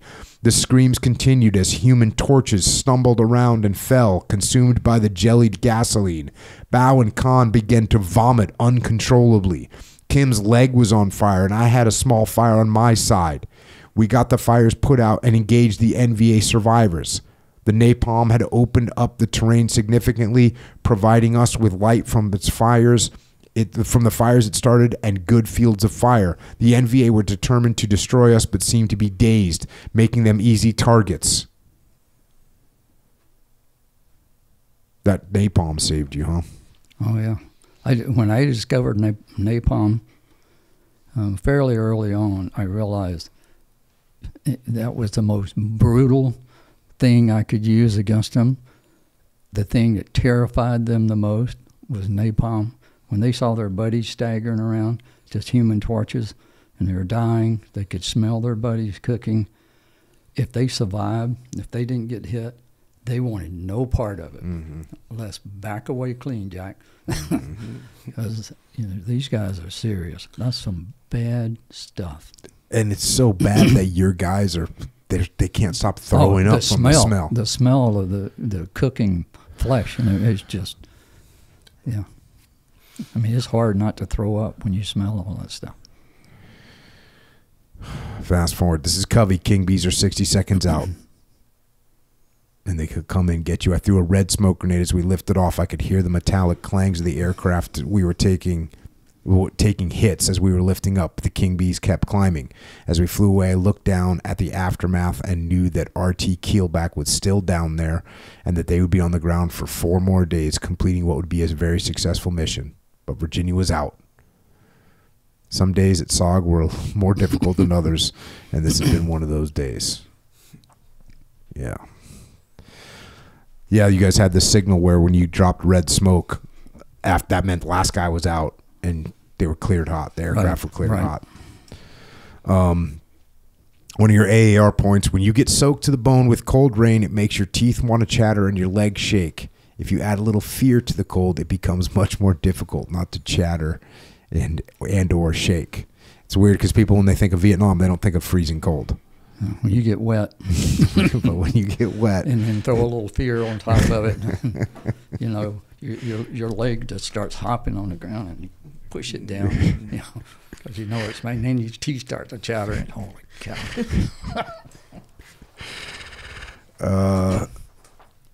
Next one, we got, this is where RT Dynamite, meaning Recon Team Dynamite, meaning a one-man evolution, a one-man mission happens, and it kind of happens by chance. You're going on R&R, rest and relaxation, and a bright light call is coming in. So a bright light, explain a bright light to us. A bright light is a team that goes in, when you have a team in trouble, maybe they've been overrun, maybe they've disappeared, but something's happened to them. This is a standby team that launches to go out to try to find them, rescue them, bring them in. Is there always a team on bright light standby? Most of the time. Or did you have to spin one up? But sometimes, yeah, sometimes they'll grab a team that's already at the launch site and just change their mission and send you in as the bright light team. Was it SOG only, or could a downed American pilot, any downed American crewman, was that considered a bright light as well? Was a bright light term for just SOG? If you didn't have, if it wasn't a SOG team that was in trouble, had been overrun or whatever, it could be a downed pilot that somebody had just gone in, and you could launch the bright light team to go in and try to recover. Got it. So it's really any American in massive threat of being captured or killed or overrun. In Laos or Cambodia. So. The Vietnam SEALs told me that if there was a SEAL element in trouble or a downed aircraft, they were going no matter what. Like that's what they're just like, we're loading aircraft and going. If that's happening, we're going. And that's what I always think of when I think of the bright light situation. You got your teammates. And sometimes it is. I think Lynn Black's got a good example in his book of where they just pulled guys together all of a sudden, get on the aircraft, we got to go now. And they just put a bright light team together and launched them out there. And sometimes you have one standing by, or sometimes you take a team that's already there. Like in the book later on, you'll see our mission was changed at the launch site. We were getting ready to launch on a different mission, and a team got overrun, and they just brought me in and said, your mission's changed. This is what you're doing now. You're the bright light. Go for it. Well, in this particular case, you're just kind of getting ready to go on R&R for the first time in a while. Yeah, take a day break or something. Yeah, take a day break. And you see a helicopter, and then there's a guy kind of sees you, and he comes running, and he's kind of yelling something. You can't really hear what he's saying to you, but he finally gets over to you, and he says, "Hey, LT, you know how to set up a McGuire rig? A McGuire rig is basically a rope system that you can drop down, and people can hook their carabiners into it, and you can pull people out without having to land." So this guy comes over, and you do know how to do it. And so now you're going to help him rig this McGuire rig inside the helicopter. He says, "We ran to the helicopter. The sergeant told me that we had a team in trouble with casualties in Elephant Valley, a Marine Force recon area of operation we used for training ground for some of our missions because it came loaded with plenty of live fire shoot-back targets that moved aggressively." Yeah, it had a lot more shoot-back targets than Monkey Mountain. So if you really wanted, some training, you go out there. One of our CH-34 helicopters had gone to the area to attempt an extraction of some SOG team members. During the extraction attempt, it had been shot down, crashed through the 120 to 150 foot high jungle canopy, and had exploded and burned on impact with the ground. There appeared to be 2 or 3 survivors. A medevac helicopter had left a few minutes earlier to try and help. There were no LZs in that area, just a very high and thick jungle canopy, McGuire rigs would be needed for the extraction. I took one quick look at the gate about 150 meters away as we continued to run. Again, you're running towards the helicopter. The plans I had for the day were quickly put on hold as my adrenaline levels climbed. In my mind, I could see the smoldering remains of a burned CH-34 helicopter, dead and wounded crew members, and the bad guys moving in for the final kill. Time was of the essence. I had to rig the helicopter quickly so they could go get the survivors out. As I approached the helicopter, I leaned my Car 15 and ammunition bandolier against a Connex container.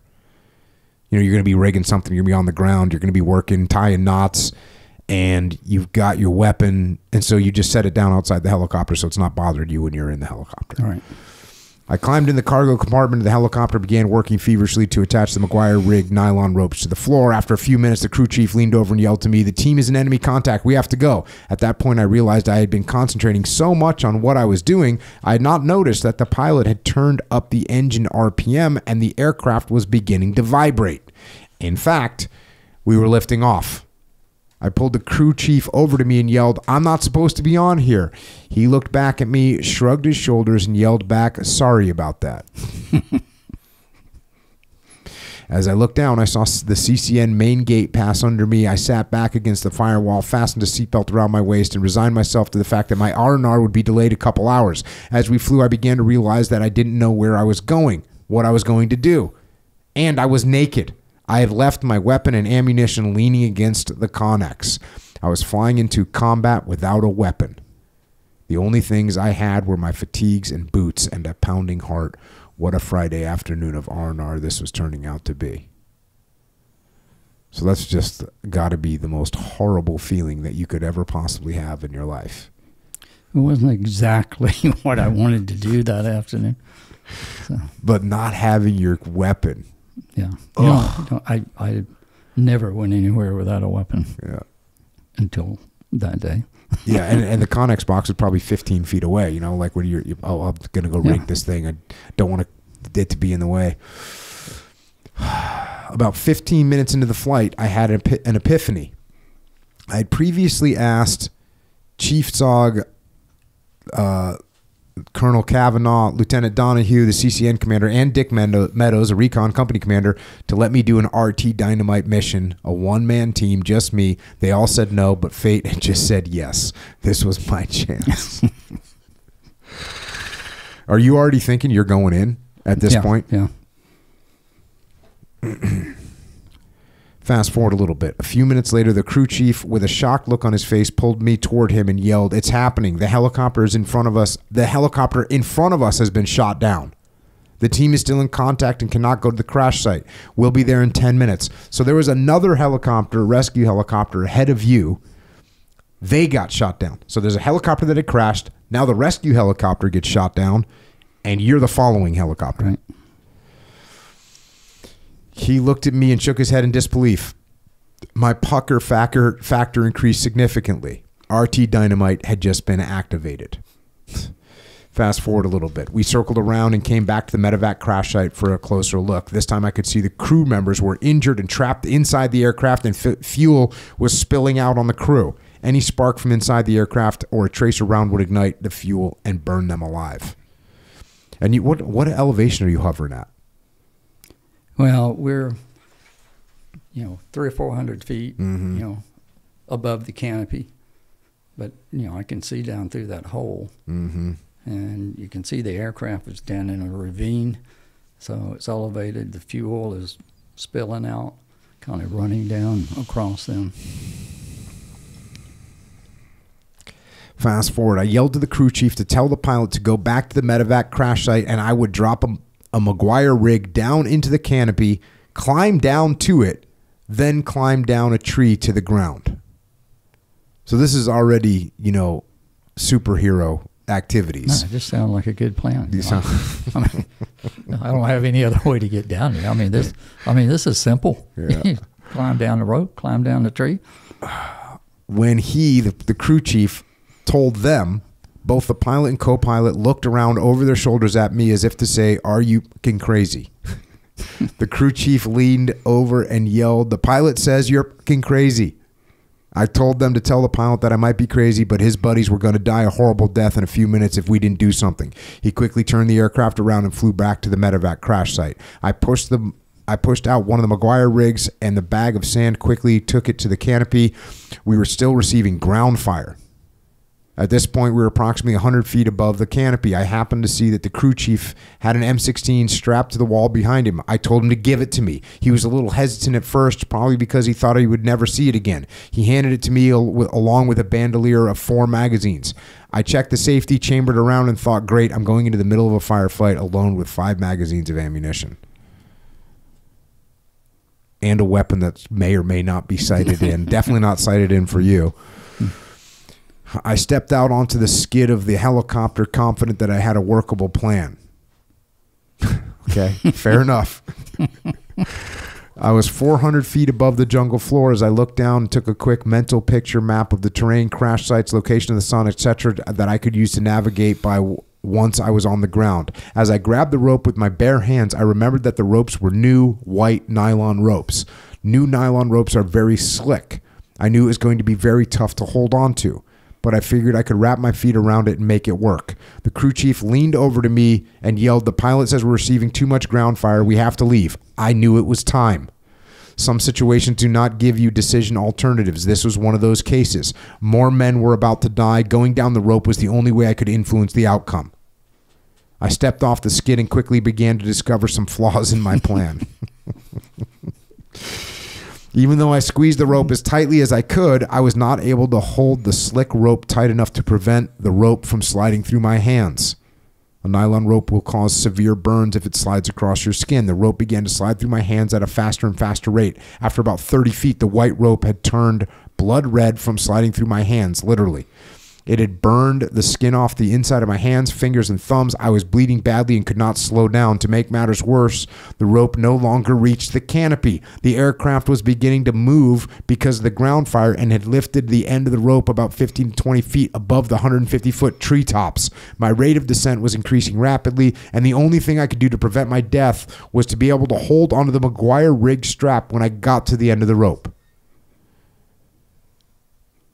Unknown to me at this time, our Tactical Operations Center at CCN was monitoring the helicopter's radio frequency, and I found out later that about this time, a 4th aircraft had arrived in the area and was observing my descent. He radioed my aircraft and asked, "Who the hell is that?" The reply was classic: some fucking crazy special forces guy. At the time, that would probably have been my reply too. Word of the operation was spreading fast, and CCN recon people, including Barswell, Dick Meadows, and other friends, were gathering around the CCN talk to listen to the radio transmissions on the outside speaker. When I hit, so here you are, you're sliding uncontrollably fast down this McGuire rig rope, and that's probably what, 100 feet long? 75 feet long? No, 150. Oh, so it's a long one. Yeah. You're sliding down that thing. You were planning to get into the jungle canopy on that, but now it's 20 feet above the jungle canopy and increasing because they're taking fire. And you're getting towards the end of the rope. When I hit the end of the McGuire rig at the end of the rope, I closed down with every ounce of strength I had left, and I stopped. The pain in my hands was excruciating. Blood was running down my arms. It seemed as if the NVA had stopped shooting at the helicopter and were now shooting at me. As I looked up, I could see the red streams of tracers coming down from the door gunners and green tracers going up. The loud cracking sounds of bullets were all around me. I was also now swinging on the end of a long pendulum about 15 to 20 feet above the canopy. I knew the canopy was about 150 feet above the jungle floor. My strength was gone. Once again, it was decision time. I took one last look at the battlefield to validate my mental map and decided that as I swung over the center of the next treetop, I would let go and try to grab hold of something as I crashed through the canopy. I looked down, and as I centered a treetop, I let go. The fall brought my stomach into my throat. The sensation was quickly overcome by the impact of the jungle canopy. I grabbed wildly as I crashed through the tree limbs, but I just couldn't seem to hold on to anything. I was moving too fast and bouncing off limbs, leaving blood and skin on each one. Finally, I hit a large limb with my stomach and wrapped around it. The impact knocked the breath out of me, but I had stopped falling. After a couple minutes, I was able to begin my descent. I had crashed through 100 feet of canopy, leaving only about 50 feet to go before impact with the ground. Climbing down with no skin on the inside of my bloodied hands, fingers, and thumbs with visible cuts into the muscles and ligaments was very painful.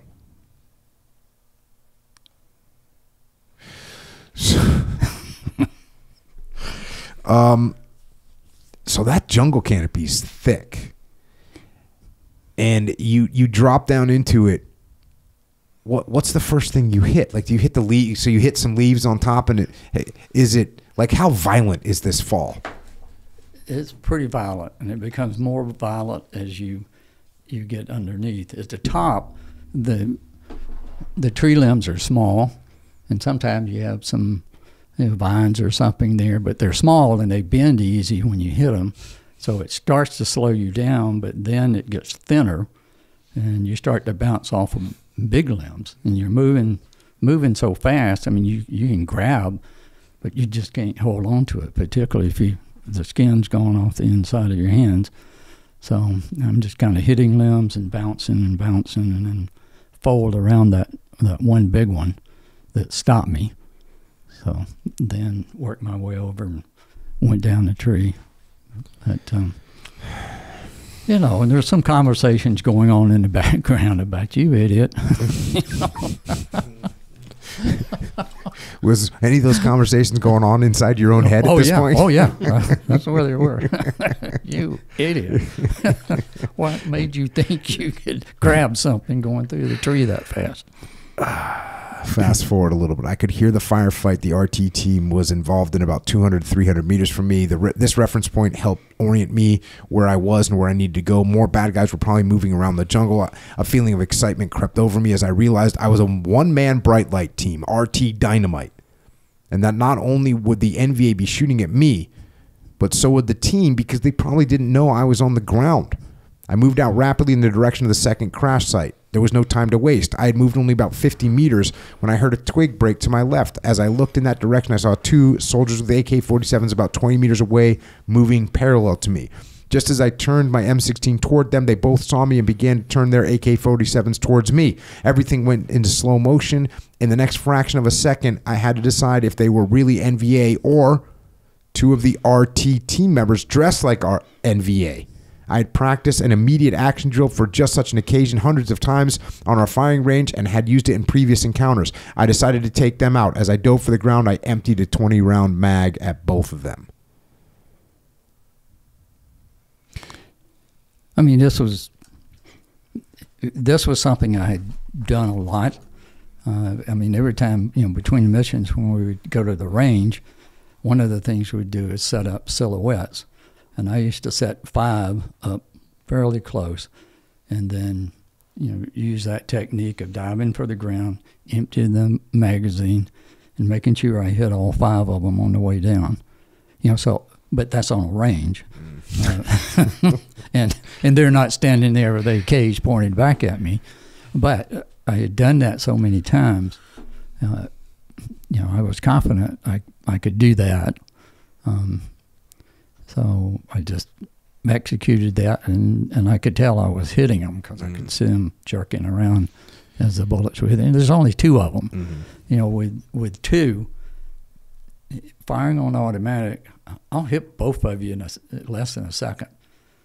So if you're spread out and I have to shoot at you first, and then I have to go, aim over here to hit Echo, then I'm in trouble.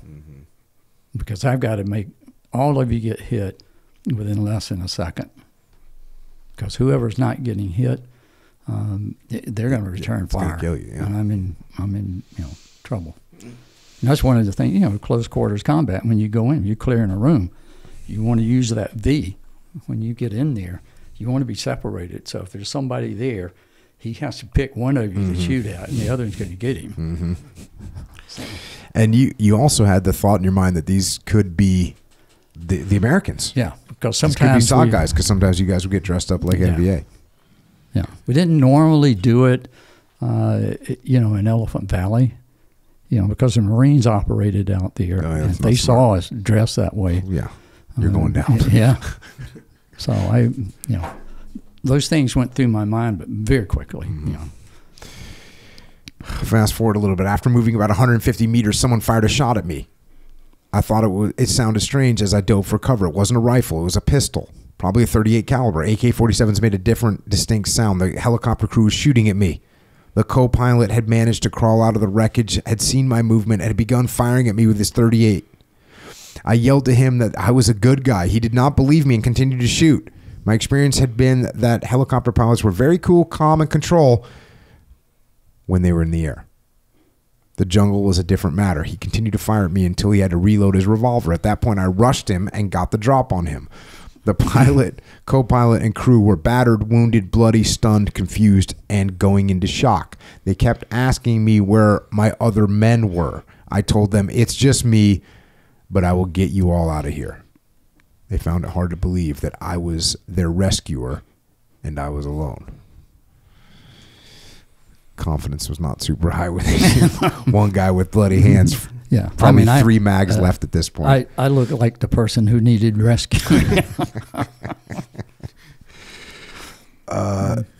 They had been extracting two men with a jungle penetrator when the aircraft. This is what had happened to them. They had been extracting two men with a jungle penetrator when the aircraft lost power and they started going forward and down. The jungle penetrator hung on a large tree limb and the cable snapped, dropping the two men 100 feet to the ground and launching the aircraft through the 150-foot jungle canopy into the ravine. So that's the situation that you're dealing with. Yeah. Once that cable, I mean, they were already headed toward the canopy. Once that cable snapped, I mean, it's like being shot out of a slingshot. You know, they just went right on through the canopy. Fast forward, I told the co-pilot that I was going to get help and for him to keep everyone quiet and hidden and not to shoot at anyone unless they physically stepped on them. I moved quickly towards the CH-34 crash site. By this time, the firefight had stopped and I was not sure where the SOG team was or where the NVA were. My movement was extremely cautious because if the SOG team detected my movement, they would open fire and they would not miss. As I neared the other crash site, I heard movement a short distance up from the CH-34 crash site and muffled voices. I moved very slowly and deliberately. I heard an American voice. At this point, I could only assume the enemy had captured one of the survivors from the CH-34 crash. My plan was to move in as close as possible and look for an opportunity to attack and free the American. As I crept closer and closer to the group, I eventually got close enough to see an American sergeant that I recognized. He, Staff Sergeant Jones, was the 1-0 of the SOG team that was on the ground. He was still armed and obviously not a prisoner. I got down behind a tree and yelled to him that I was the Bright Light team and coming in for him and to have his people hold their fire. After he told me it was okay, I stood up, holding the M16 in the air with one hand and walked toward the group. Once inside their perimeter, I discovered that the loud American voice was that of an American Air Force lieutenant colonel who was down, who said he was the down pilot of the first aircraft that had been shot down. I informed the lieutenant colonel that I was the Bright Light team and senior ground commander and was now in charge of the operation. That went over well. Yeah, the fact that a lieutenant colonel significantly outranked a lieutenant did not matter because he was Air Force and we were on the ground. That meant I was in charge. He became very upset and began to threaten me with what was going to happen to me when we got to safety.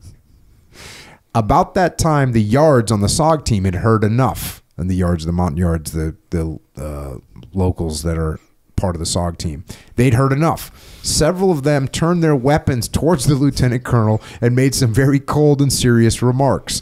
The interpreter told the lieutenant colonel that Chung Wei, lieutenant, was in charge and everyone would do what he said. I told the lieutenant colonel that they were ready to kill him and bury him in the jungle, never to be seen again. He could see they were ready to kill him if he did not submit. That ended the entire discussion. That's wild. Yeah. I mean, it was, what kind of... It would really scare you. I mean, teams were very protective of their Americans. And the looks on their faces when they were getting ready to kill somebody, and they do it all, they kill people all the time. This is no different. So, we can take you out. It's not a big deal. They'll never find you. Mm-hmm. Yeah. So it finally hit him that, I better go along.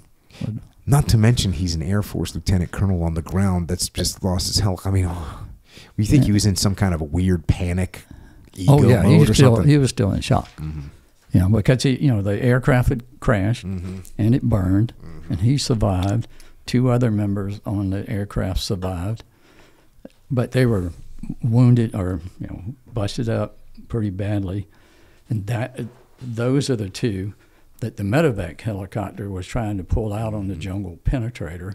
So when the cable broke, those guys fell 100 feet and were killed on impact. So now he knows he's lost those guys. He's the only survivor, from the aircraft. So, well, so now you go into action. I took 14 members with me to find the jungle penetrator and 2 men strapped to it. We found the penetrator and unhooked the bodies from it.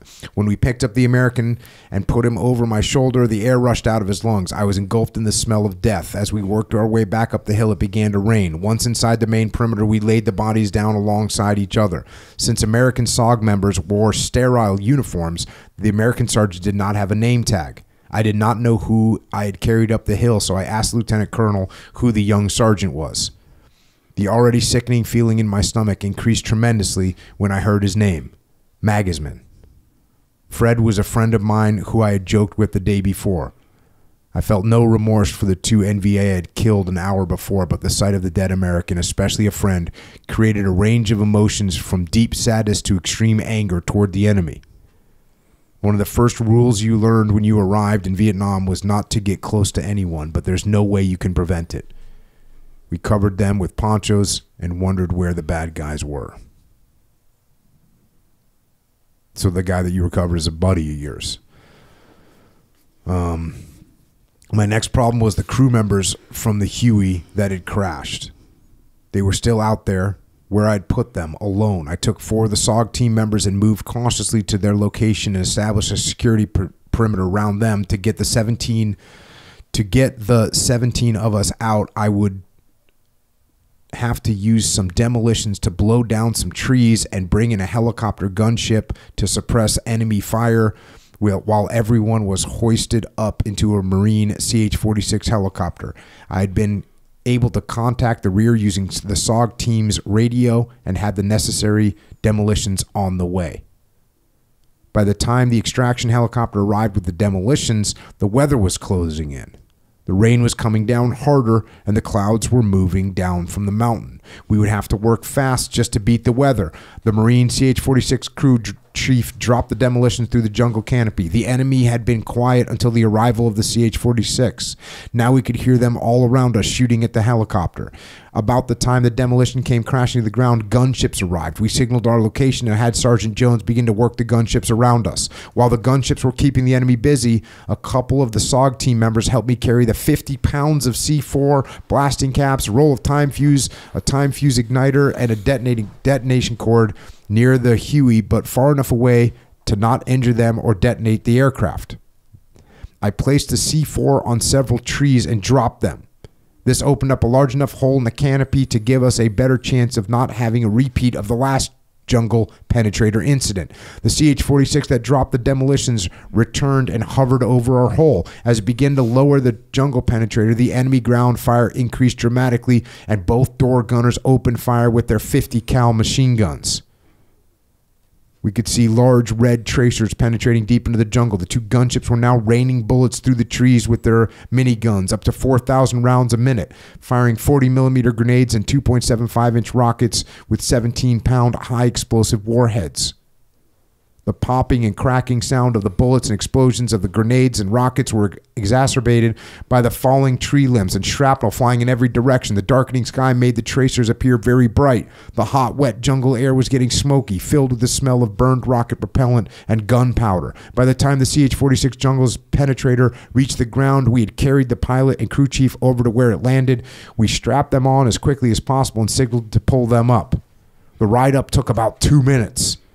We sent the other wounded crew members up next, followed by the injured crew members, the lieutenant colonel, and the 2 dead. The CH-46 left to take them to the hospital. The CH-46 returned about an hour later with a fresh set of gunships to continue extracting the rest of us. I began putting the team members on as fast as I could while Jones continued to work the gunships. The jungle floor had become mud and was making the job of hooking people up much more difficult. Eventually, just Jones and I were left on the ground. Unfortunately, some NVA had moved up close to our position and were beginning to fire at the helicopter. We knew we'd be exposed to their fire if we ascended. We had two options: find them and take them out, or chance being hoisted up with them shooting at us. The pilot narrowed our options by saying the clouds were beginning to cover the hole and it was now or never. We strapped ourselves on and fired behind each other's backs as we slowly moved skyward, spinning slowly, swinging back and forth, and watching the tracers come by. It seemed like it took an hour to make the trip up, although it only took about 2 minutes. Once inside and unstrapped from the jungle penetrator, I rolled over on my back, closed my eyes, and said a prayer of thanks.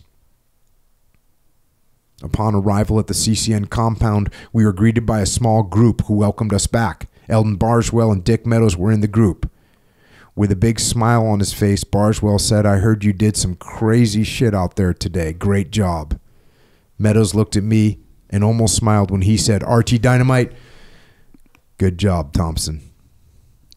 It was really a good feeling to be back and to pick up my weapon and ammunition that were leaning against the Connex container where I left them. We had been taught in Ranger training to never get more than an arm's length from your weapon. I would not make that mistake again. Lieutenant Donahue, the CCN commander, was sitting at his table with a full colonel, non-special forces, and seemed to be having a heated conversation. Lieutenant Donahue congratulated me on doing a good job and then told me what he and the other lieutenant colonel had been discussing. He said we had left a crew member in the first crash on the ground.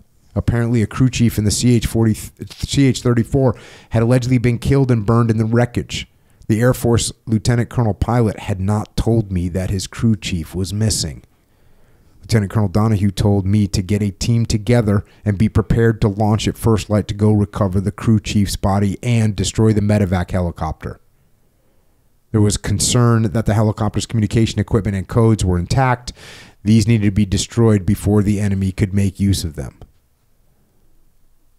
On the way to the shower, I found Ben and told him to assemble as many team members as he could while I showered. The shower was great, even though I found 3 fat leeches that had crawled under my shirt and attached themselves to my body. They were having a feast at my expense. A squirt of insect repellent made them turn loose. So you come back from this totally insane mission, and they tell you, cool, good job, get your team together, because the lieutenant colonel left his crew chief out there and didn't tell you, by the way. Right. And there's sensitive cryptological gear in the helicopter that needs to be destroyed along with the helicopter. Can I get a freaking break over here or what? Wasn't what I was expecting to be told. It was never mentioned that there was, a crew chief was missing, or that they even had one. Mm-hmm. And they're telling you you're going to go the next day. Yeah, and your hands are trashed. Still dripping blood everywhere. So, and your response is, "Roger that. Get the team ready." Exactly.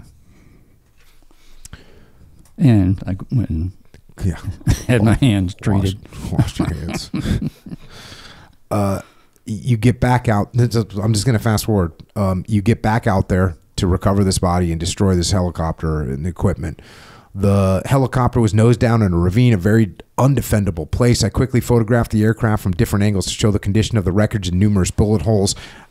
Just as I gave the order to move our 5 team members to the top of the ravine, bursts of AK-47 from 3 to 5 NVA began to hit around us. The team returned fire as they quickly moved to the top of the ravine and away from the NVA. Since there were only a few NVA, I decided to stay with the helicopter and plant the demolition charges. So you're in this helicopter, you guys start taking fire, the team moves up the top of the ravine, but since you're already there, you have the explosives, you're like, well, I might as well get the job done. Yeah, I'm already in there. They don't know I'm in there. Mm-hmm. They think everybody went, back up top. They don't know what I'm doing in there. And I'm putting all the C4 around. And, and it's taking a hit every once in a while, but, C4 can take hits. Yep. That won't set it off. But once I put a blasting cap in there, if that thing gets hit, everything goes. So, it was a little tense once I said, okay, I gotta stick these 2 blasting caps in there and pull the fuse igniter, and then I got to be able to get out of this thing and climb that bank. So, and a lot more was starting to show up. Yeah. So as that's happening, RT Virginia. So you're in the aircraft. You're rigging this demolition, getting it ready to blow. Finally, they've realized that you're in there. You got to make that decision. Do I put the blasting caps in and roll the dice if they are going to, how much they shoot at me? You decide you're going to roll the dice. I mean, you should have played the lotto on these couple of days.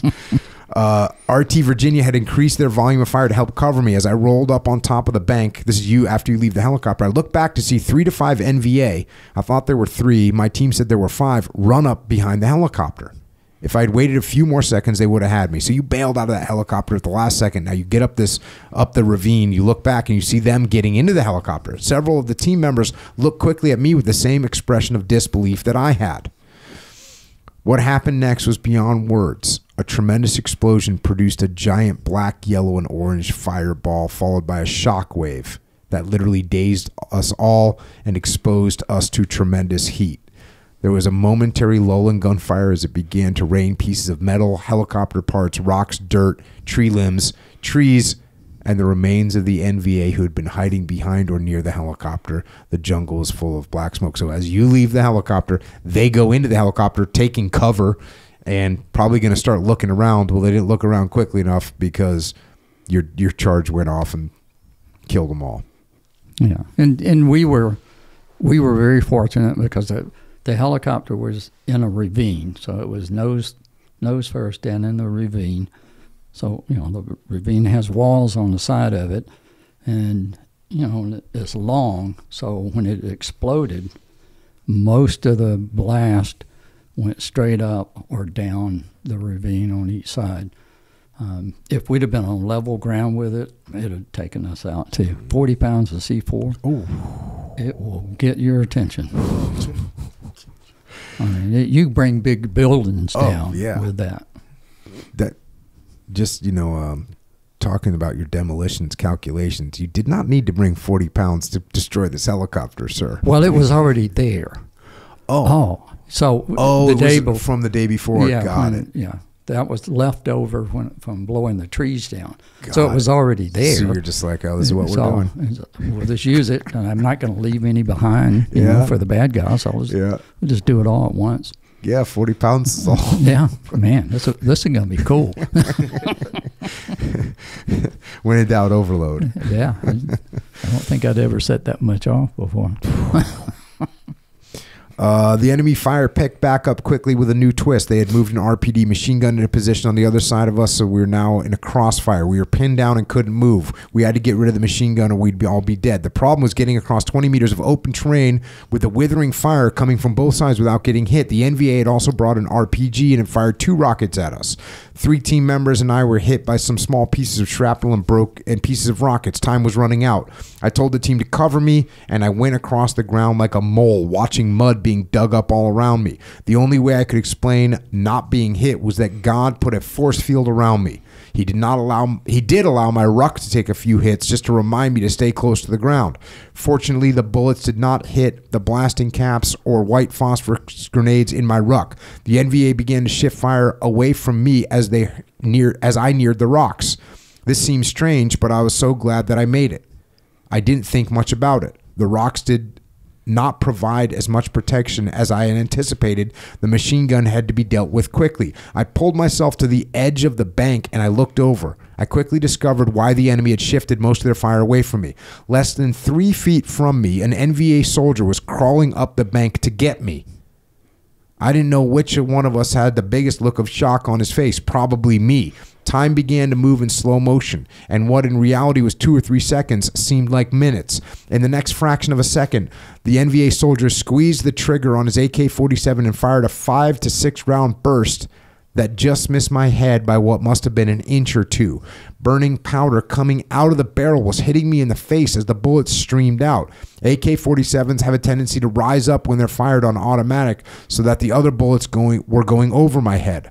I squeezed off a burst of 6 to 8 rounds from a distance of less than 3 feet.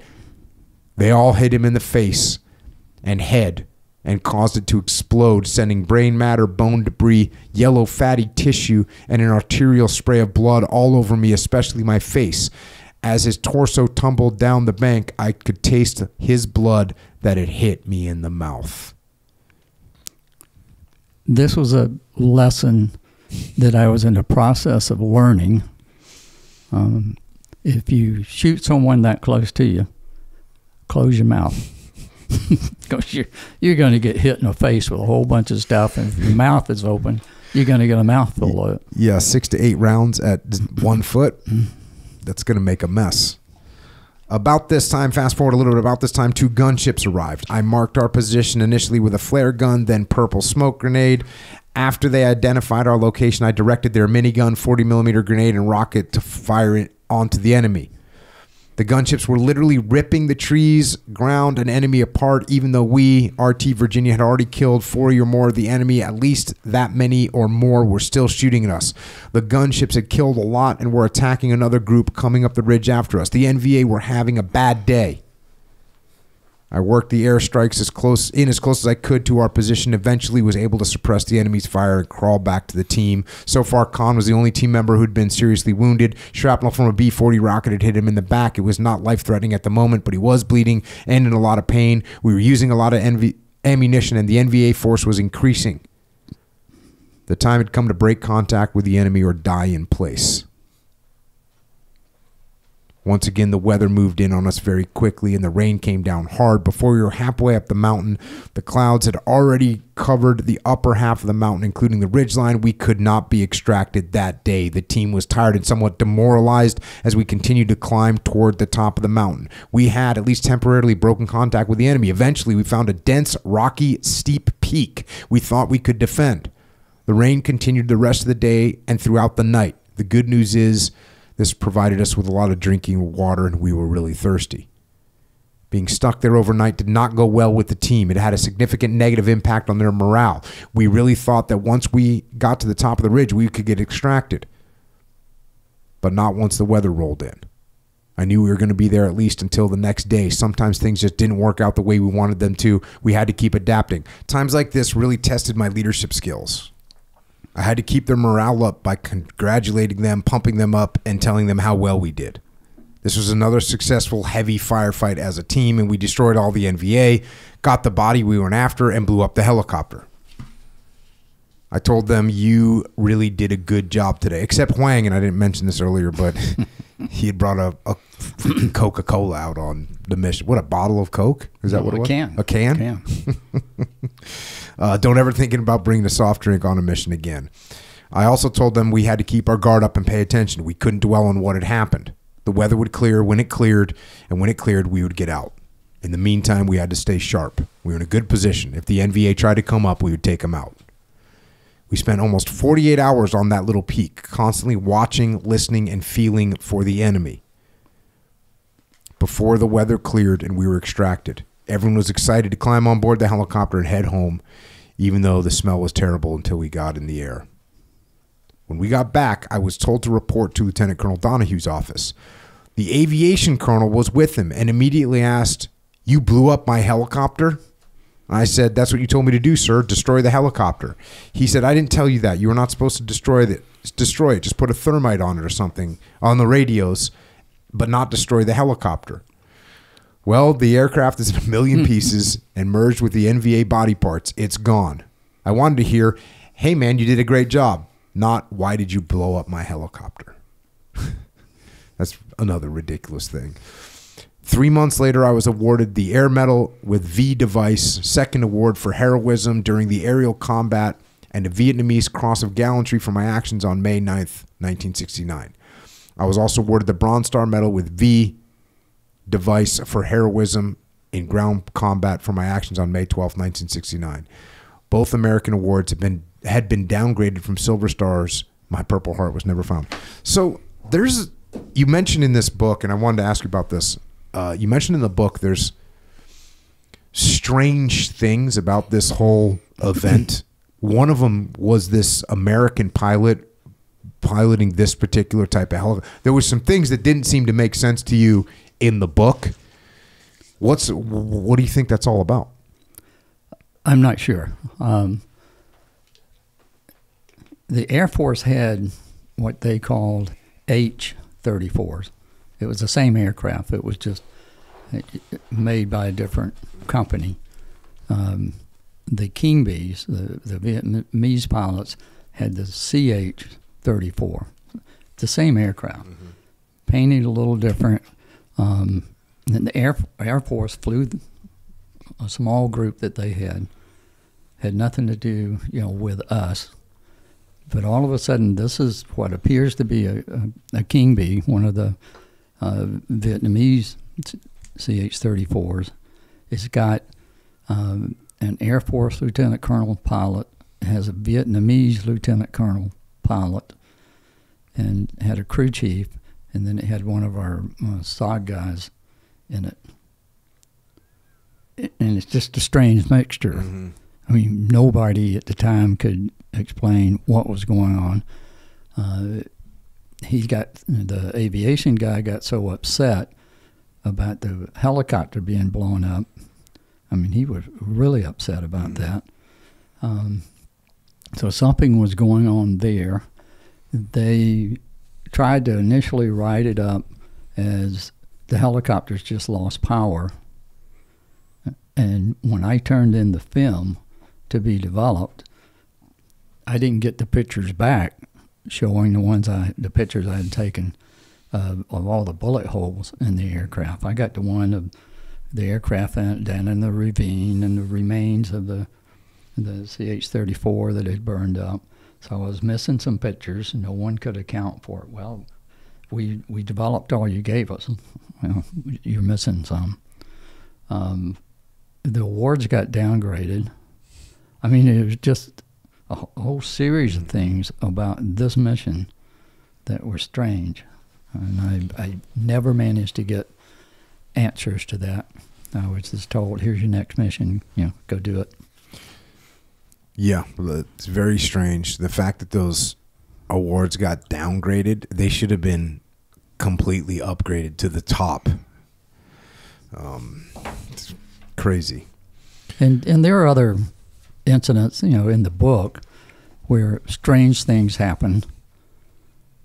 Like the mission being canceled, the Shiloh mission being canceled at the last minute, and some other things that later are in the book where they said, no, you didn't see that. Well, I took pictures of it and I gave it to you. No, you didn't. We have no record of what you saw on that convoy. All my little guys saw it. This is the female drivers, what you're talking about. The female drivers.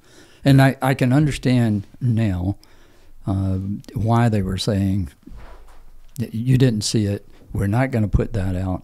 If the American public at the time, with the attitude toward the war, knew that on a daily basis we were killing women, truck drivers, it would not have gone over well. Even though they were enemy, they were women.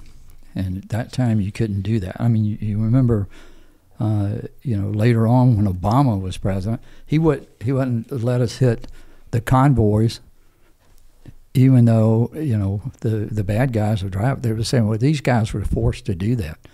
We're not going to hit those convoys and kill those drivers. So he stopped a lot of attacks on the convoys, but for whatever reason there. But they just said, you didn't see the women. Well, I'm gonna go get one. No, don't you dare pull one out of a truck. Some of the lessons that you learned on this one, obviously you already pointed out, keep your mouth closed when you shoot someone up close. Here's another one that I really liked. A burning fuse drives everything for a while. And that's because once you pull the fuse on that, but I thought about that from a life perspective. because we, you know, obviously we do target raids and stuff, and once we pull the time fuse, like it's going to drive every decision you're going to make. Like you've got to get out of there. Yeah. So that was definitely a good one. Designated 2IC, so make sure the second in command knows who he is. Never underestimate luck, good or bad.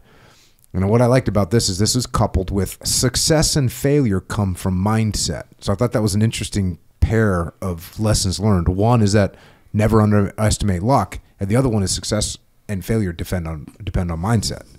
So there's going to be good luck, there's going to be bad luck. What are you going to do with it when it shows up? Because both of them are coming. Yeah, might be a brand new nylon rope. You know, just the luck of the draw. You got a brand new one, and you know it smoked your hands. Yeah. So the mindset is, in a lot of cases, is do I do this or not? Mm-hmm. And I think a lot of times in the special ops community, that's one of the things in general that separates special ops guys, you know, from the regular people, is the mindset. We're going to do this. Mm-hmm. It might sound crazy, but we're going to go do it. And we're going to do a good job of it. And, you know, so you go do it.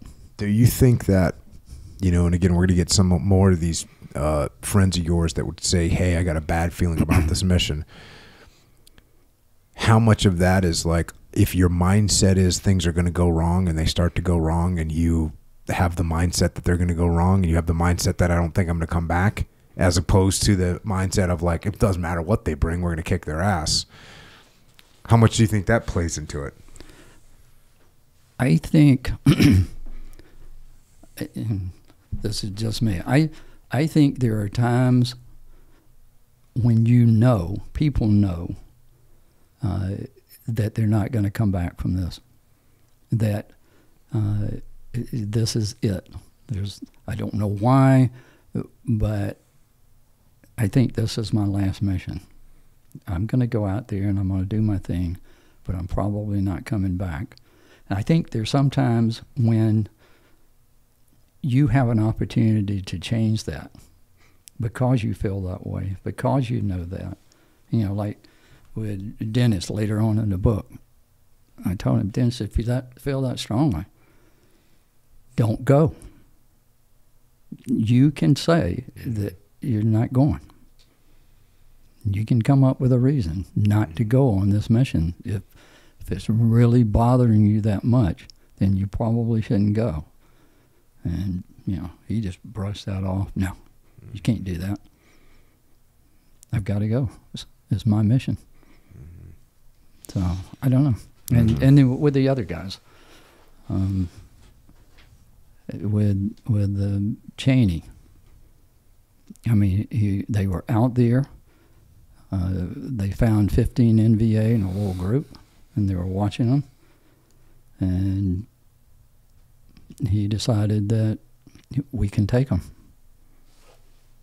They were a lot more formidable than he estimated. Mm-hmm. And in addition to them putting up a stronger fight, when they brought in the gunships, there was a rocket that went off course, and he got hit with the shrapnel from the rocket. And it appears, at least from what they were saying, was that the pilot didn't shoot it in the wrong place. He shot several, but one of them veered off from the rest of them. Crooked fin or whatever. Went right in, yeah. So you also have this one when you can't locate the enemy, they are maneuvering, which is a very important thing to remember. Once again, not only in battle but in life. Yeah. All of those things apply to life. Yeah. And then in the end, I summarize some of them as SOG imperatives. Mm-hmm. You know, never stop moving. You keep moving forward, even if it's one step at a time. You know, and I tell the guys, you run as far as you can. When you can't run, you start walking. When you can't walk anymore, you get on your hands and knees and crawl. When you can't crawl anymore, you get on your belly and you crawl. Mm-hmm. When you can't crawl anymore, you start doing push-ups until you decide you're going to start moving forward again. But you always continue to move forward. Once you stop, that's it. Mm-hmm. And I tell senior people, age-wise, never stop. When you start sitting in your favorite chair and not getting up, and you sit there and do things in your chair all day, pretty soon you can't get out of that chair. You've got to keep moving. Even if it's walk around the driveway, walk around the block, dude, you got to move forward. Don't sit around. Mm-hmm. You got to use it or lose it, as they say. Exactly. Just an interesting part of the book where you talk about this guy Mike Hammer. How you say his name? Hammer. He's like a buddy of yours from high school. Just showed up at the gate with a couple of his buddies, and you guys and gets in. Yeah, rolled out on some operations. So, I mean, he was a Navy Seabee. Yeah. And they had a little compound there in Da Nang. And at some point, I don't know, cousin Carl told him, somebody told him, I was over there in that compound, and here he comes. It's top secret. The existence of the compound is top secret. Nobody knows it's even there. And certainly, no one knows who's inside that compound. Here he comes. And he gets in. You know, cousin Carl, he walked in. I had to come down off the mountain and get him, and I took him to the S4. We loaded him up with gear, took him up there. He spent a week up there with firefights every day. Holy cow. Fast forward a little bit. May 1969, the 101st Airborne, assisted by ARVN forces, was ordered to assault and take Hill 937. That's Hamburger Hill, if you don't know. Unknown to U.S. forces, the NVA were moving a 10,000-man NVA division towards Hamburger Hill with the intent of crushing the 101st. U.S. intelligence picked up information about the force headed to Hamburger Hill, and Mac V. Sog was tasked with finding and destroying the NVA force. I couldn't help but wonder, how do you lose a 10,000-man unit? So, yeah. You start talking here, and so that's your mission. Your mission is to go and stop this 10,000-man, division of enemy that are heading to fight the 101st. You start talking about this human combat reaction. We were talking about a little bit before, and also even before we hit record. Some of the things that you say here. Most humans do not want to die in combat. Under high stress, fear, people have a strong survival instinct which causes them to react in a certain predetermined unconscious way. Approximately 90% of humans are right-handed. Right-handed shooters tend to shoot around the right side of cover, trees, rocks, etc. When an enemy soldier goes behind a tree, he will most likely look around the right side of the tree from his perspective and fire from that side. We needed to be ready to fire at that side of the tree instantly when we saw the moment. The chance of hitting him before he could return fire or react was higher. The team's instinct was to react the same way as the NVA. We spent half a day talking about and practicing how the NVA reacted and how we could make sure we did not react the same way. And we started practicing that in between missions. Every time we'd go to the range. That and shooting with the opposite hand. Offhand shooting, yeah. Yeah, because it's just unbelievable. You have to try it to get the effect. The CAR-15, M16, everything you'll set up, select a switch with your thumb, if you're right-handed, magazine release with your index finger. You put it in your left hand. Everything is wrong now. Even trying to get a magazine in when you put it over there. You can change it. The armor can reverse it if you're left-handed, but you ain't do it in the middle of a battle. You can't even figure out how to get a new magazine in the middle of a battle. So you got to practice. Yeah. So I started putting that in about 20% of our range time between missions. Shoot with the other hand. You've got to learn how to do it. Yeah. Not when people are shooting at you. We definitely would. I would say there was a whole kind of dynamic that we went through. Like when I first got in the SEAL teams, which was in the early 90s, we would shoot offhand, you know, in the event that we were wounded, we want to be able to shoot offhand. We want to be able to change mags with one hand, with our weak hand. And so we did a lot of that. But then at a certain point, we started shooting ambidextrically. How do you say that, Echo Charles? Ambidextrous. Yeah, we started shooting with both hands. Yeah. And it was because as we started doing more and more urban and close quarters combat, you know, you come to a corner, and if you want to look, somebody's got to change. It's beneficial to be able to put that weapon in your other hand. Yeah. And we kind of went back to the trend of, or the mindset of, well, you can kind of maneuver your body a little bit more and still shoot with your strong hand. So but I think just people need to get comfortable with what they're going to do and be ready to do it. Because what I was telling my guys is, where you're the most likely to get hit when you're shooting. If you're shooting around the right side of that tree, what are you sticking out around the tree? Your right arm, your right shoulder, and your right hand, and left hand, you know, to some degree. But you got a high probability of getting hit here. So now it's not a matter of just opting. Yeah. If you're going to continue to shoot, you got to shoot with the other hand. Yeah. And you probably don't have this one to put a magazine in with now. So we've got to be prepared to go either way. And the same with a pistol. You know, you got to shoot. I mean, special ops guys now do that. Oh, they go to the range and they practice. Totally. You know, and anyway, you know all that stuff. But back then, we didn't do that. And I thought, that's crazy. You know, we got to learn how to do it and do it that way. Everything. You know, when's the last time you threw a hand grenade with your left hand or your off hand? We don't practice that. Everybody's afraid you'll drop it. Well, we got to learn how to. I don't want you to drop it in the middle of a firefight. You know, you got to chunk that thing. You got to learn how to do it with both hands. All of these different things that we do, I mean, you got to be ambidextrous out there. So at first my team thought, you're kind of crazy. And I said, yeah, I am, but we're going to survive. You know? That's why we're going to give each other IVs. Yep. You know, you got to learn how to do that before you give me one. When people shooting at us, I don't want to bleed to death because you can't get it in. So, this mission that you're getting ready for, you say it was a humbling feeling to know that over the next 2 days, literally thousands of people would die as a result of what RT Virginia was about to do. There was also a very high probability that some or all of us would be among the dead.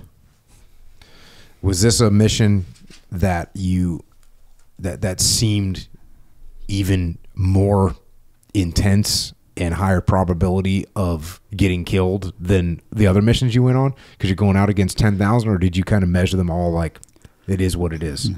And I think somewhere in there I say there's only so many people. You got 10,000 of them out there.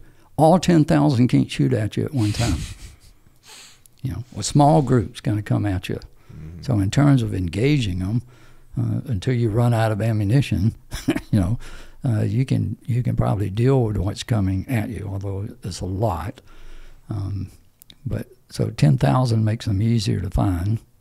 And my plan at this point, my experience has been, I can take out a lot of people with close air support.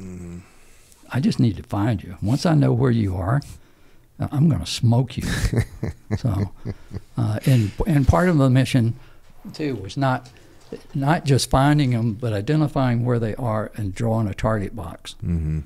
Because the B-52s needed to have the corner coordinates of that target box, because that's where they were going to get them. So if I could find out where they were hiding, you know, to stay out of sight so we couldn't see them during the day, and draw a box around that, and then send it to the B-52 guys. 6 B-52s dropping 110 500-pound bombs apiece within a time span of like 2 minutes. 660 500-pound bombs are going to hit inside this target box. It's going to leave a mark. Yeah. And there's not going to be much left. I won't have to deal with those guys. I just need to find out where they are, send the coordinates back, and those guys are coming. They won't hear them. They won't know they're up there. It's just the whole world all of a sudden starts exploding. Yeah. Yeah, those things, the arc light missions from those bombers were something else. But like you said, somebody's got to find them. Yeah, somebody's got to tell them to drop those bombs, and that's where you come in. Yeah, so I figure 6 or 7 guys, we can go take on a division.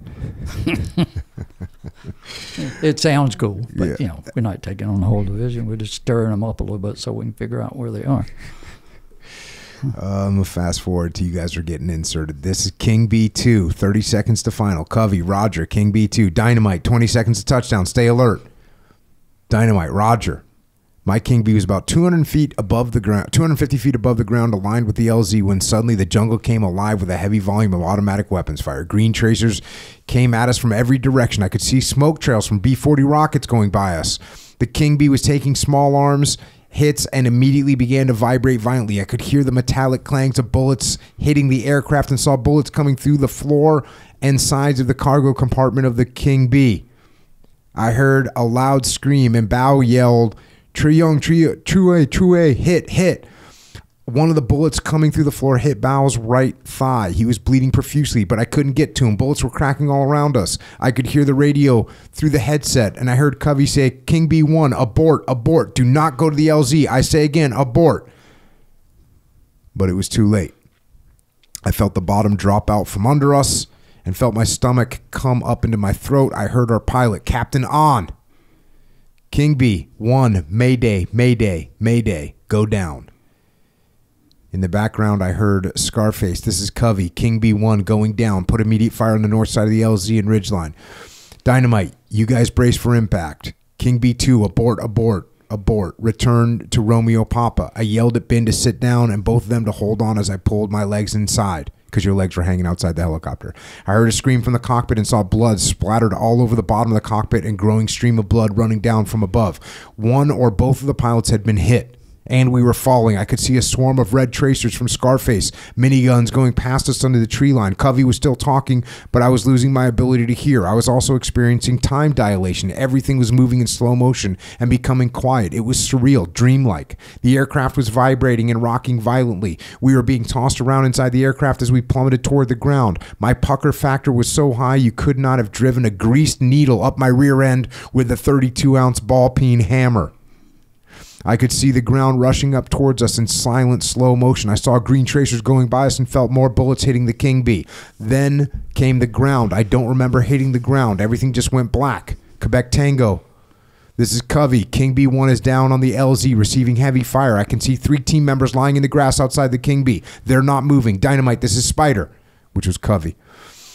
Can you hear me? Over. Dynamite, you copy? Over. No response from Dynamite. King B1, you copy? No response from King B1. Quebec Tango, this is Covey. I'm declaring prairie fire emergency. King B1 crew and 3 team members down on the LZ under heavy fire. No communication with them. No one moving. Everyone focus on my voice. Quebec Tango, alert bright light team to stand by to launch. So this is the start off of this freaking mission right here. You're going into the LZ to get dropped off, and you get waylaid, attack. Guy gets hit in the leg. He's bleeding. You think one of the pilots is hit. The pilot calls out, and this is Captain On. He's been on the podcast. Heroic guy. He's doing his best to get this thing under control, but he can't stop it from going down. They try and abort it from landing. They can't abort it from landing. They abort the other helicopter from coming in.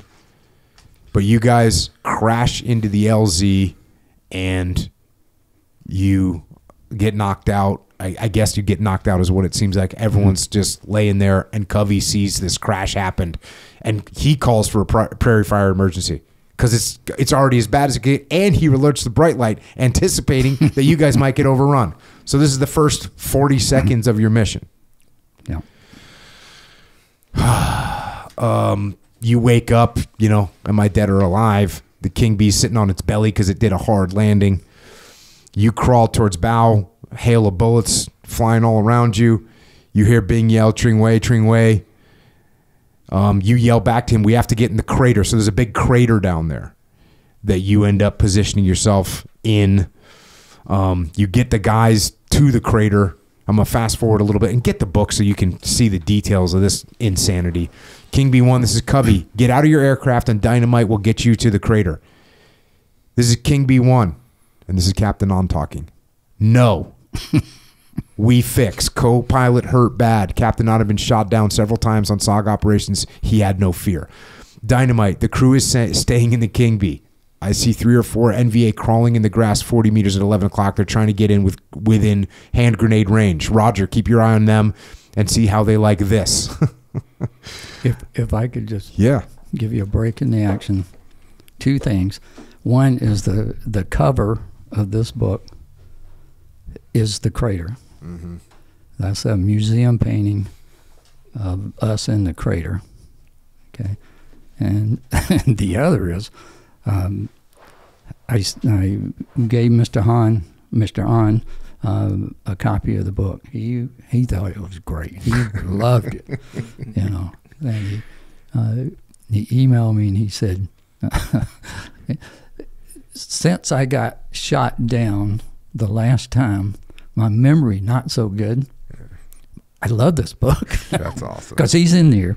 You know, several other places Yeah. too. He was doing all kinds of stuff. Yeah, and for those of you that didn't listen to the podcast with Captain On there, he was eventually shot down as his aircraft was on fire. He had to let go of the yoke because it was so hot. It was burning hot. And when he let go of the yoke, now the aircraft is totally out of control. So he has to overcome the pain of grabbing onto the yoke to get control of the aircraft again and give it a hard landing. And when he did that, it destroyed his hands. So he lost both of his hands in that accident. Eventually, he ends up in a communist prison camp. Eventually got out of there and escaped to America, but one of the most awesome humans ever. And this is the type of thing that he was doing, which is his aircraft crashes into the LZ. They tell him, "Hey, get to the crater," and he says, "No, I'm not. I'm going to get my aircraft back up and running," which is incredible. So that's what happens. And meanwhile, you've got people approaching, and you say, the Covey tells you there's enemy crawling within the range, and you say, let's see how they like this. You took bows. M79 stood up and put a 40 millimeter round right where Covey said they were, while Bin sprayed the area with 18 rounds from his Car 15. This is Spider. Looks like they're all dead or wounded. Good work, Dynamite. But there's more. They keep hitting you with the RPDs firing, the AK-47s, rockets. They had fired an RPG almost got the rocket in the crater. All 3 of us were hit with shrapnel and covered in dirt. Luckily, nothing serious. This is Spider. You guys okay? I saw the smoke trail. It came from 1 o'clock about 50 meters out. Scarface is coming back around. We'll see if he can take out the RPG. Keep your heads down. Roger, looks like they brought plenty of rockets. Roger, get your heads down. Scarface is 30 seconds out. About 20 seconds later, we heard Scarface open up with a minigun and 40 millimeter. Adrenaline, cortisol were losing their ability to keep my pain manageable. My back was killing me. Obviously, you impacted super hard and you hurt your back. And I couldn't take a deep breath. My broken ribs from the last mission, which we didn't cover, but yes, you broke your ribs in your last mission, had been rebroken. So much for using deep breathing for stress and pain relief. My arms and legs were bruised and wounds in my hands were open and bleeding. My gloves were soaked and blood was running out of the cut off fingers. Even though King B-1 had taken a lot of hits and crashed, Captain On used the distraction of Scarface gun runs and got it flying again and quickly lifted a few feet in the air and dropped down the side of the ridge before the NVA realized what was happening. The King B pilots, especially Captain On, were amazing. He was able to get it into a small clearing in the valley. One of the backup King Bs picked up Captain On and his crew. So the co-pilot was wounded, but he's able to at least get this thing off of ground zero and to another clearing where then they got picked up immediately. You're still in the crater though, yeah. Of course. Just more intense fighting, massive airstrikes, more air support coming in, all those calls happening. Get the book, get the details. You say, I got a little irritated. Okay. Maybe it was a side effect of too much adrenaline. I thought I need to get one of these jokers. I know they're crawling around in the grass. I'm going to crawl out there and get one. Spider, dynamite. I'm going out in the grass to get one. You're talking about an enemy fighter. You know, there's been, and it's in the book, people are wanting to capture one of these NVA, and you decide, I don't know why, but you decide now's the time to do it. Negative dynamite. I don't think that's a good idea. There are too many out there. I'm running out of steam fast. This might be my last chance. I want to snatch one. If we could take one back, he could give a lot of intel about where they are and what they're planning. Which way to the closest live one? 3 o'clock, 30 meters. Roger, watch me. I'm leaving the radio with Ben. Yeah, see, that's one of those situations today that we would describe as, hey, Ben, hold my beer. I'm going to go get one. That's exactly what you said. Not smart. Fast forward. Suddenly I could hear, so you start crawling out, trying to capture someone. In the midst of all this freaking chaos, you decide you're going to go capture a prisoner. Suddenly I could hear an NVA that seemed to be crawling directly toward me. The grass was about 2.5 feet high, and he was on a collision path with me. Even with all the background noise, I could hear his panic breathing and fearful grunting as he crawled on his belly. He was alive. I didn't know if this was the one Spider had told me about, but I could smell his last meal. No pun intended. Ben and Bao were still receiving a lot of fire in the crater. Ben was returning fire. The NVA did not realize I was out there with them. I could smell and hear one in front of me. I slowly crawled toward him, thinking if I could get the timing right so he didn't see me immediately, I could probably wound him, drag him back to the crater, and he would be ours. I was in the prone position, coiled with one leg cocked, ready to strike through the grass. My fingers were like a snake's fangs as I shot my hand out and grabbed the shoulder of the North Vietnamese army soldier. He gave a startled yell when he felt my fangs penetrate his shoulder. Our eyes made contact, and he saw the smile on my face. I grabbed and pushed his AK-47 barrel away from me. At the same time, I realized I was in trouble. I didn't have enough strength to pull a greasy string out of a cat's rear end. The pain in my back was excruciating. It was difficult for me to breathe. We were grappling, and he was terrified and determined to kill me. He yelled for his teammates, who were crawling in the grass approximately 40 meters from us, to help him, and pulled the trigger on his AK-47 trying to shoot me. The bullets just missed me, but the burning powder hit my face. I was getting weaker and having more difficulty breathing, but now I was determined to take him prisoner. I was no longer smiling. Now I was staring right through him. He rolled on top of me and started fighting harder. I managed to get my CAR-15 pointed toward him and shot one round into his shoulder. I thought that would take some of the fight out of him, but he was still overpowering me. He kept yelling for his teammates and firing off rounds, trying to hit me as we continued to wrestle.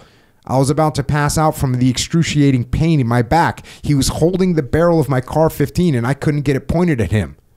He could see that he was beginning to overpower me. I knew I was about to become the victim. Then suddenly, he turned loose of my CAR-15 barrel and punched me really hard in the nose. Blood spattered over my face from my nose. My eyes crossed and got blurry. I grabbed his wrist with my left hand. Then our eyes locked again. This time I could see the look in his eyes that I'd seen before in people who knew they were going to die. He had realized that in the turning loose of my CAR-15 allowed me to point it towards his face, and that would be what killed him. He knew he had about a second to live. I had moved the muzzle of my CAR-15 so it was pointed toward his head about 6 inches from his cheek. At this point, there was nothing he could do. He knew he was dead. He had not been cooperating with me. I had only one option left. I had to terminate him. He closed his eyes an instant before I squeezed off a 4 to 5 round burst on full auto directly into his face. His head literally exploded, covering my face and head with gray and white brain matter, yellow fatty tissue, and bone fragments, followed immediately by a hot stream of blood from his carotid artery. Once again, I did not have my mouth closed and found myself with a mouthful of blood and other matter. His mostly headless body went limp as it collapsed on top of me, and his blood and life continued to pour out on me. The sounds of the firefight and reality came back very loudly. You got to close your mouth. You got to close your mouth when you're shooting people in close range. Guy was freaking, the guy was tough. He's strong. Well, I had a broken spine. I didn't realize that at the time. I knew it hurt. I just didn't realize how seriously I was hurt. Fast forward, Spider and I put together a plan. We decided to have the extraction helicopter follow the A1s on a strafing run, drop the McGuire rigs, and snatch us out. Scarface gunships would strafe both sides of the crater wood line as we lifted out. Air Force FAC fired 2 Willie Pete rockets just north. King B-3 followed the strafing A-1s with Scarface gunship on each side, laying down suppressive fire with their miniguns. The gunship door gunners played a critical role in putting accurate M60 machine gun fire on the enemy. The door gunners were totally exposed to the enemy fire, but had a great view of the battle space and of the enemy. And you guys prep your Swiss seats with your 12-foot nylon rope, and you clip into the McGuire rigs, and they take off. You say, I fell backwards as we lifted off the ground, was almost upside down, hanging onto the sides of a large strap with both hands. We swung way out on our ropes and descended fast with our feet and head flying just inches above the jungle canopy in some areas and swinging wide as we turned and headed back to the river with the NVA shooting at us the whole time. What a ride. Even with the excruciating pain, I managed to hang on until we got back to the launch site. Major Roberts said, good job out there today, Thompson. The body count was close to 3,000. But we still have several thousand left. I need you to go back in at first light tomorrow. I explained to him that I had some significant issues with my back and ribs. My ribs were broken for sure, and maybe my back. Major Roberts explained that time was critical. If the remainder of this NVA division got to Hill 937, the 101st Battalions would be wiped out. There was no other teams that could be deployed fast enough to stop this division. There was no way I was not going. I was excited about going back in with my back injured, but understood the urgency. Or I was not excited about going back in with my back injury, but I understood the urgency. So once again, you go through total mayhem, and you get out of the field, and they're like, good job. You got to go back in. Some of your lessons learned: stress causes temporary hearing loss. Stress can cause time dilation. Once again, keep your mouth closed when you shoot someone up close. In hindsight, going after a prisoner in my physical condition was probably not a good idea. I almost became his prisoner or dead. I did not make a smart decision under the stress of the situation. And this is obviously something that you focused on for the rest of your career. We covered your books and on those in some of the earlier podcasts. Captain On was a famous King Bee pilot who had flown numerous SOG missions in the hottest areas across the border. At this point, he had already been shot down twice and managed to survive. Later in his career, he would lose both of his hands in another crash. Much later in his life, he would receive his American citizenship. As of the writing of this book, he lives in the U.S. and has appeared on the Jocko podcast number 259 with John Stryker-Meyer. And then you also, another lesson was, I'm beginning to see a correlation between high stress and dumb decisions. And this is stuff that you wrote The Stress Effect, Why Smart Leaders Make Dumb Decisions, and what to do about it. So what do we do in the next day? The next day, going back. Right back into it. Fast forward. 2 NVA appeared in front of us and above us. Kim opened fire, killing both of them. Unfortunately, they were not alone. The other NVA with them launched a heavy barrage of fire toward us, to include an RPG. Kim was hit in the arm and leg and went down. Khan was hit with shrapnel from a rocket grenade. Both were yelling, hit, hit. Spider, we're in heavy contact. 2 redheads, that's wounded in action. Need gunships now, over. And it just, the cycle starts again. Scarface 1, Roger, 60 seconds out. Dynamite, this is Cubby. Pop smoke, talk to Scarface. Roger, Scarface, smoke out. This is Scarface. I identify purple. Negative, Scarface. I say again, negative. Purple smoke is NVA. Have your wingman hit them hard. ID my flare. This is Scarface hitting purple smoke. Identify a red flare. Roger that. Make a gun run north to south, 100 meters east of the flare. Roger that. Get your heads down. Roger. Great job, Scarface. Run it again. Same place and mix in some 40 millimeter. I just wanted to read that section because there's a reason why you do this. I mark, you identify. And here was one where you said identify the smoke and they see purple because the enemy was throwing smokes, trying to confuse things as well. Between RT Virginia and Scarface, we'd quickly stacked up over 100 NVA bodies that could be seen from the air. And then you bring in the napalm. I continued working the gunships to keep the NVA off of us while Covey was hitting the mountaintops with the F4 250-pound bombs and A1s dropping napalm and CBUs, which are the cluster bombs. And then 6 B-52 bombers carrying 110 500-pound bombs had left Guam Air Base several hours before en route to our little party. The B-52 pilot's unofficial slogan was, "Put warheads on foreheads." Oh, they love that. They just love it. And then, believe it or not, you know, maybe we're not learning the lessons we should be learning. I feel better today. I'm going to get one.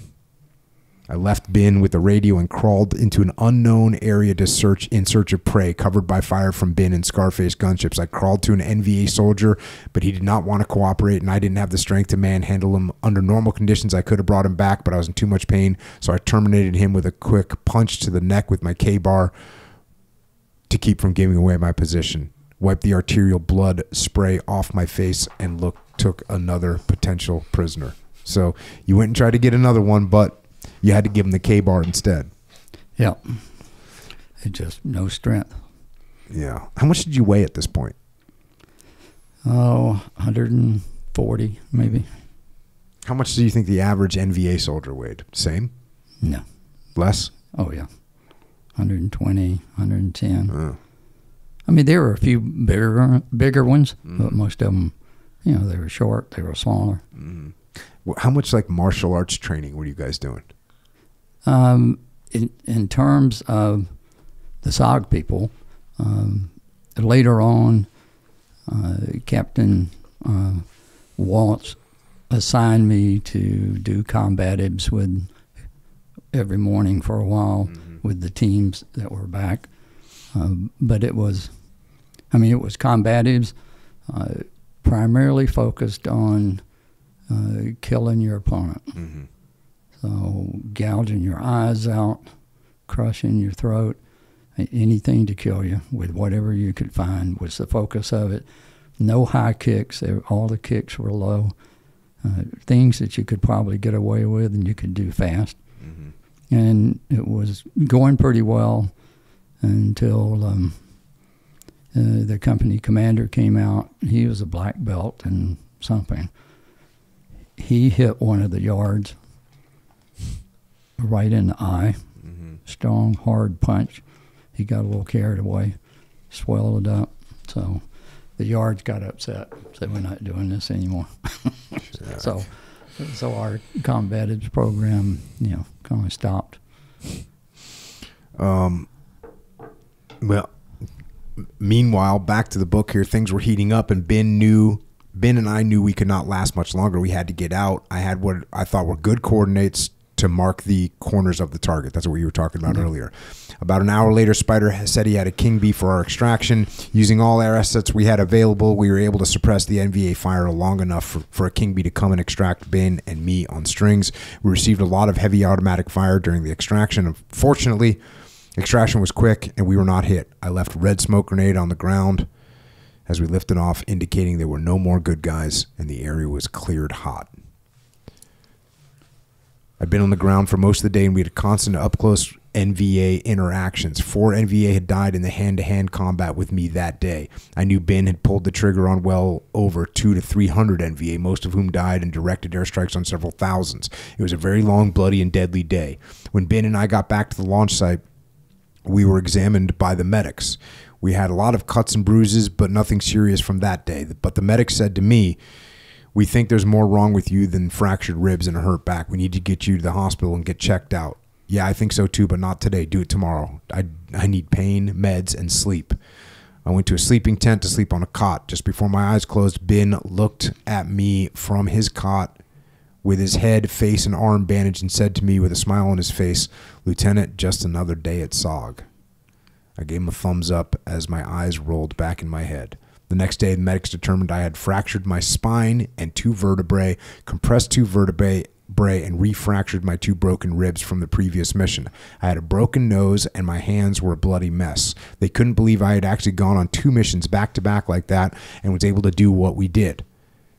I got a few days downtime after that and I ate ibuprofen like it was candy. I chose pain over taking the hard stuff. But by the time the next mission came around, I would be a little better. Our top secret mission had pretty much decimated a 10,000-man NVA division on their way to crush the 101st units at Hamburger Hill, and no one would ever know what happened.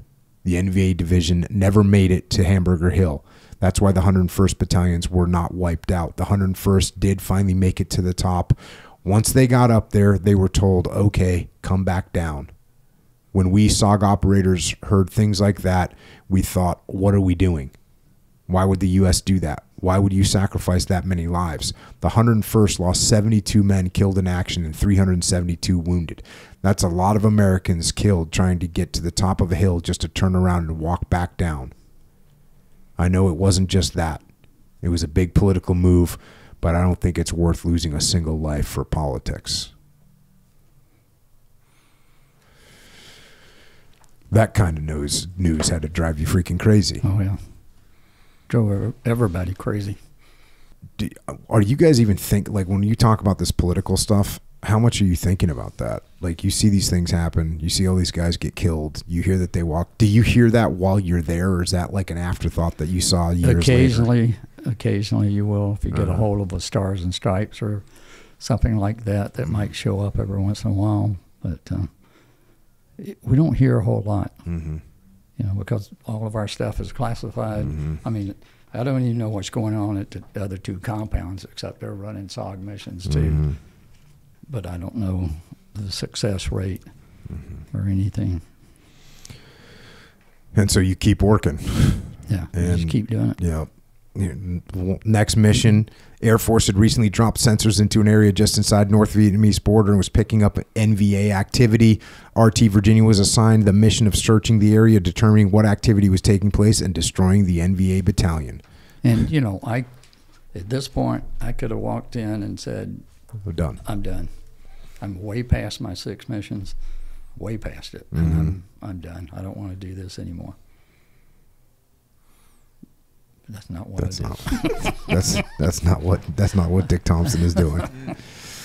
I still want to go out there by myself. So yeah, and I got to get this book. There's so many things. I mean, like I said, I don't want to read this entire book because that would just be an audiobook, I guess. Yeah. But like, here's one example from this mission. I was lying under a bush watching the NVA when I noticed movement in the peripheral of my right eye. There was something moving in the bush. Then I realized it was a snake, a big snake, 7 to 8 feet long, coming in my direction. But it was not just any snake, it was a cobra. I froze, held my breath, and watched it crawl by me within 2 feet of my face. It seemed to be in a hurry. For a minute, I was literally caught between a proverbial rock, which was the 100 NVA you were watching, and a hard place, the 8-foot cobra, and did not want to tangle with either. It appeared that the cobra went by, glanced at me, did a head nod, stuck out his tongue, and did not slow down. He was gone quickly, but the NVA appeared to have finished eating and were ready to move up the ridge towards our location. So, like, not only are you fighting the NVA, you're fighting Mother Nature out there, including we talked about this before, but you got into a pretty serious hand-to-hand situation with a banana tree that fell on you when you were out on patrol. And the reason I wasn't going to mention that again, because we covered it on one of the other podcasts, but you did kill your first banana tree.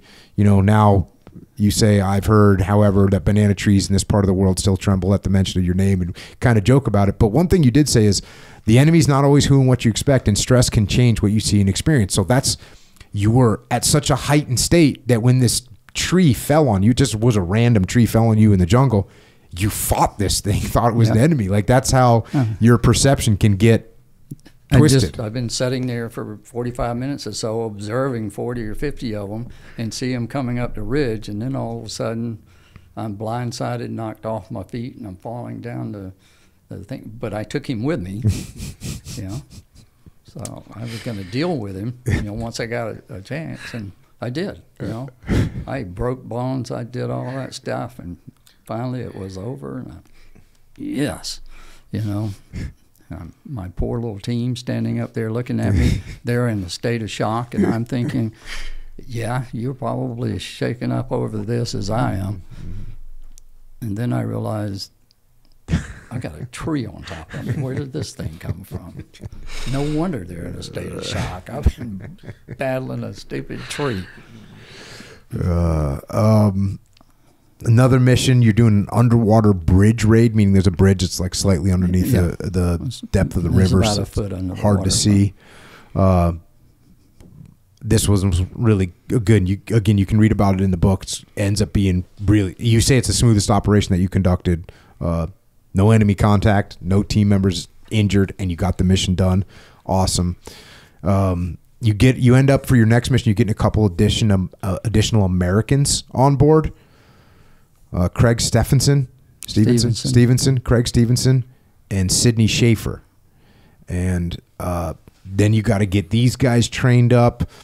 You go on a mission here. You know, the mission was to find and destroy an NVA battalion moving from Laos to South Vietnam. Insertion goes well. You get the dogs tracking you. You CS power. Again, awesome read.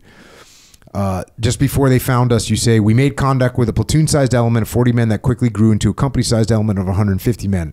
1900, I called Prairie Fire Emergency. Here come the A1 strikes. Here come the F4 strikes.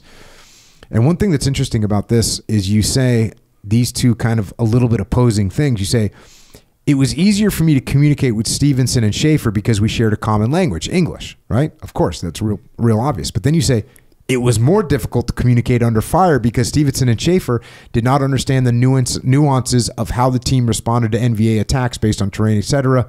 They would learn with experience. So even though you could speak English to them, it was harder in some ways because they weren't used to predicting what you were going to do and what calls you were going to make. And if I could just inject something here. Craig Stevenson and I finally got a chance to talk a few months ago. I mean, I tried to track him down before, never could, round him up. But eventually, his son was listening to your podcast where we were talking about one of the missions and said his name. So he called his father and said, "You're not going to believe this," So anyway, so he gets us linked back up, and we're talking, and he said, "There's something that I never told you." So I just want to tell you this: when Schaefer and I joined RT Virginia, when we came to the team, for some reason, both of us thought that you were just a lieutenant, and this was really going to be your first time out as a 1-0. We didn't know who you were until we got out there, and we got in a prairie fire, and we thought, holy crap, this guy's crazy. And he said we were in shock. And then we realized this is not his first rodeo. Yeah, you use the term dinky dow, which means crazy. That's one of your Stevenson and Schaefer learned that this was not my first rodeo, and I was dinky dow, a little bit crazy.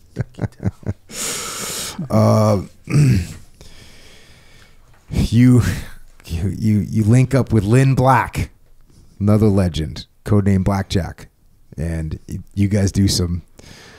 We covered his book on this podcast. His book, Whiskey Tango Foxtrot, covered that with John Strykermeyer on 247, and he also did do a SOGcast with John Strykermeyer, which, if you haven't listened to those, listen. Maybe it's cool to have me sit here and read your books and talk to you guys, but there's nothing better than the SOGcast where you guys talk to each other as teammates that went through the same thing together. So if you're out there and you haven't listened to the SOGcast, just go look it up. It's available wherever you listen to your podcast. It's SOGcast. John Strykermeyer going out and finding all the SOG legends and his old buddies and his old teammates and capturing these stories in a better way than I ever could because I wasn't there. I'm just, sitting on the sidelines watching the game going, damn, these guys are awesome. So if you want to hear the real deal, go check out the SOGcast. It's freaking amazing to listen to. So you end up with Lynn Black. You end up doing some what you called hunting expeditions, trying out some new techniques and technologies. Awesome to read about that. You know, Lynn was a master warrior, no fear, and I always learned from him. You guys started using suppressed weapons, which is pretty cool. Some of that Starlight stuff. And then Captain Dick Meadows, eventually he leaves, and another guy named Captain Bill Walsh takes over. You got a picture of your of the sign, the Recon Company sign, and I got a kick out of it because it says "We kill for peace," which I thought was pretty awesome. You mentioned this name earlier, Captain Dennis Neal. He ends up being your roommate. Dennis had already been shot once. He, like many operators, had caught the SOG bug. He was addicted. He needed the adrenaline rush that the across-the-fence missions were famous for giving SOG operators. Fast forward a little bit. He shared with me he had a bad feeling about his upcoming mission. He did not know how to explain it. It was just a feeling he couldn't shake. He said he never felt this way before, but was sure everything would be okay. I did not realize it at the time, but Captain Bruce Lombard was having a similar conversation with Michael Burns, Dennis's 1-1. This mission had Michael really scared. Bruce reminded him that Dennis was very experienced and he should follow Dennis's lead and things would work out. At this point in my SOG tour, I had this conversation with several other friends just prior to the mission, from which they did not return, and would have similar conversations with others who would not return. These conversations centered around the idea that something very bad, like not coming back this time, was going to happen. I had this feeling as my best friend Bob walked away, headed for Command and Control Central. In addition to Bob, Dennis, and Michael, I also had this conversation with my good friends, Sergeant First Class Ricardo Davis, First Lieutenant Peter H. McMurray, and Captain Stephen Cheney. And each one of those guys were killed in action. In each case, the conversation happened only once. It was 1 to 3 days before their last mission, a premonition of what was going to happen. I was convinced that sometimes you know things before they happen, especially your death. I also believe that often you can choose your fate. I suggested to Dennis that he try to find a way not to go on the mission. Of course, a suggestion like that to a SOG warrior was a waste of time. So I changed the topic to things he could do to reduce the risk. For example, the mission is not over until you're back at CCN. Getting the extraction LZ does not end the mission. For some reason, it seemed really important for me to emphasize that point. So, you're at this point in the book spun up to do a POW recovery mission, and you were mentioning this earlier. As you were spinning up to do this mission, there was a situation that unfolded. You guys are listening to the Tactical Operations Center. Suddenly we heard those dreaded words that make chills run up your spine. We heard a high-pitched, fast, panicked American voice yelling into the radio handset, "This is Tango Alpha, Prairie Fire Emergency. Prairie Fire Emergency. We're being overrun." All of us on ST Victor India had experienced at least one Prairie Fire emergency. At this point, I had experienced 14. What was happening was that Dennis had sensed maybe he could survive it. Then the Covey out in the area heard a transmission on a URC-10 radio. He heard what he described as a high-pitched, panicked American voice saying, "Help me, help me, help me, for God's sake, somebody help me." Then nothing. Radio silence. This Covey did not personally know Neal or Burns, so he could not identify which one, if either, might have transmitted the message. Dennis's team was not only a Prairie Fire emergency, but was now missing in action. And fast forward a little bit, RT Rattler's extraction team was quickly briefed on the situation and cleared to launch. I was looking at the extraction helicopter spinning up to go rescue the survivors of Dennis's team. That little voice in the back of my head was saying very loudly, "You need to get on that extraction helicopter. You need to go with them." So another team, you guys were getting ready to do a POW rescue mission. This other team gets tasked to go help them. You're watching them, and you start basically thinking you're going to go join them. You want to go join them. I immediately started running in the direction of the helicopter. As I ran, I thought, I have to lead my own mission to get the POWs out in a couple hours. I can't just jump on this aircraft and fly off on a different mission. That's not going to work. I slowed to a jog, stopped short of the helicopter as it lifted off. In hindsight, I think this was one of the days I was supposed to have died. Even the granite memorial wall in my hometown has an empty space where my name would have been. is there. Yeah. Well, they just had that. There's just happens to be an empty space on the people from your town that were killed in Vietnam, and there's a space for your name. Alphabetically, that's where it would go.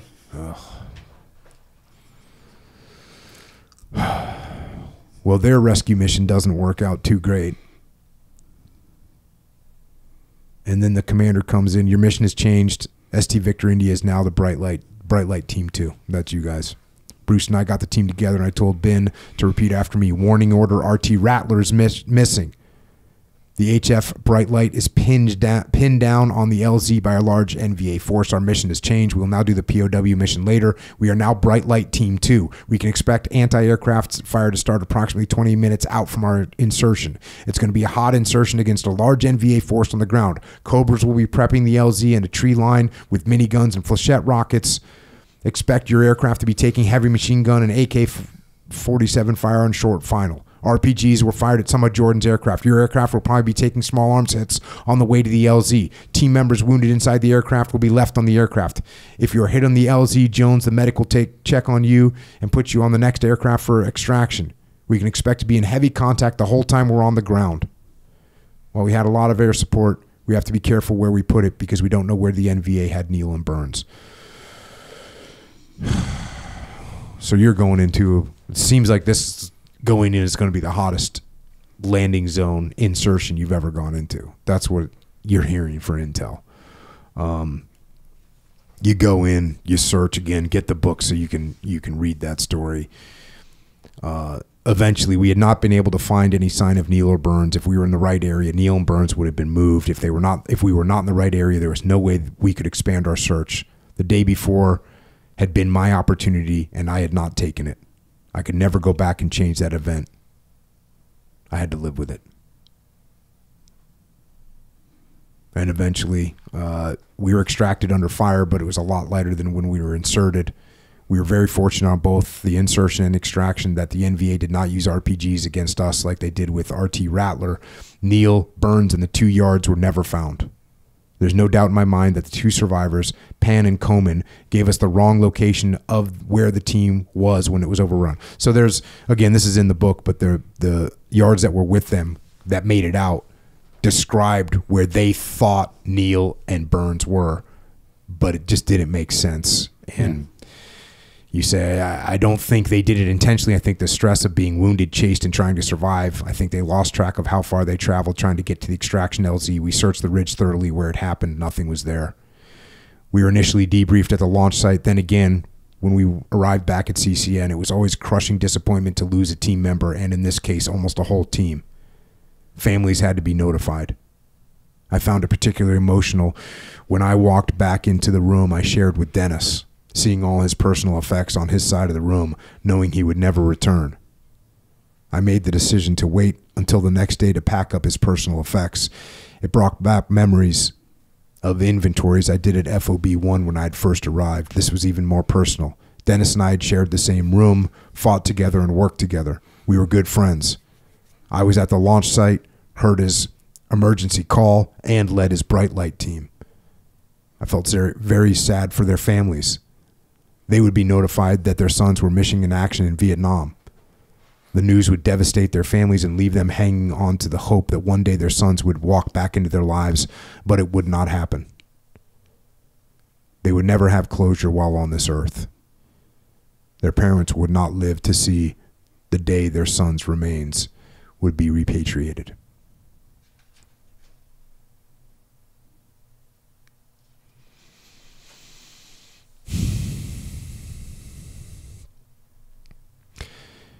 You say, I did not go on the recovery helicopter for Dennis and Michael. Not going turned out to be the biggest regret of my military career. I have always felt that not getting on that helicopter almost certainly saved my life, but I might have caused Neil, Burns, or both to have been retrieved had I gone. 9 years later, the day before Mother's Day, 1978, while sitting in my living room, I had to look Dennis's mother and father in the eyes and explain what happened to their son. They were on their way to Washington to start the process of having Dennis's status changed from missing in action to presumptive finding of death. Michael Burns' status was also changed. Their remains have never been repatriated. A lot has been posted on the internet over the years about what happened to R.T. Rattler and the Bright Light team. The majority of what is written, even in official reports, is incorrect. Bruce and I were there. We were all the guys on the ground. We personally searched that area and know what was there and what wasn't. Dennis Neal was my good friend, colleague, and roommate. We talked a lot about missions and tactics. He was an outstanding warrior, friend, and human being. I had a personal stake in finding Dennis and his team. I just wasn't able to do it.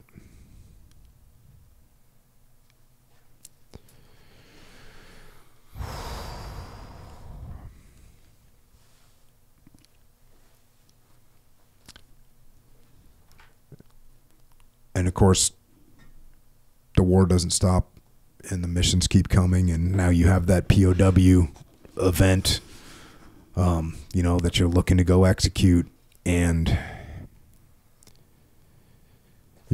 strangely enough, and we've talked about this on one of the other podcasts, you hear your name being used on a encrypted radio by a woman with a Vietnamese accent. I mean, it's very, very disturbing, and very eerie when you talk about that. Again, get the book to get some of these, get these details of these operations. There's so much heroism that takes place.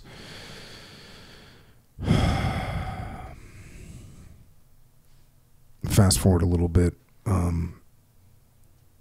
My good friend, First Lieutenant Peter McMurray, came to talk to me. We had attended most of the same schools, training, and assignments for most of our time in the Army. Once again, Pete told me he did not have a good feeling about his upcoming mission. He said he'd never felt this type of fear before. He typically experienced normal excitement associated with a mission. This one was different. We spent time talking about his feelings, what he could do to help mitigate them.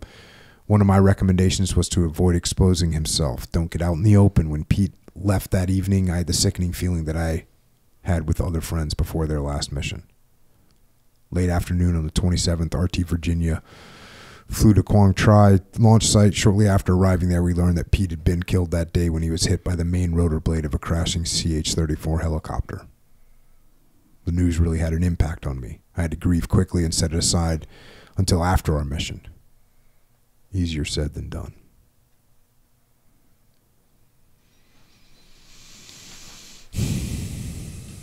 When you guys go out, you execute that mission. You execute a mission where you take out a pipeline, a bridge. Like, there's just so much happening. And you had the same conversation with Captain Steve Cheney.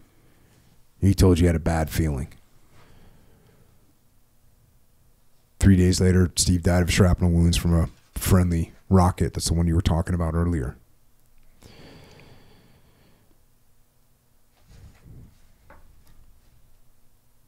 Heavy casualties in the SOG teams. Yeah. It's unbelievable. Fast forward a little bit. Lieutenant Colonel Donahue assumed command of CCN. At the end of September, he took me off RT Virginia, which is an operator job, and made me AST, South Operations Officer, and CCN Operations, which was a non-operator job. I transitioned from being a 1-0 operator to being a REMF. It was a very important job, and I might live longer, but it was not what I signed up for when I came into country. And that's where you kind of wrap up your time going in the field as an operator. How long did you spend in that position, the REMF position?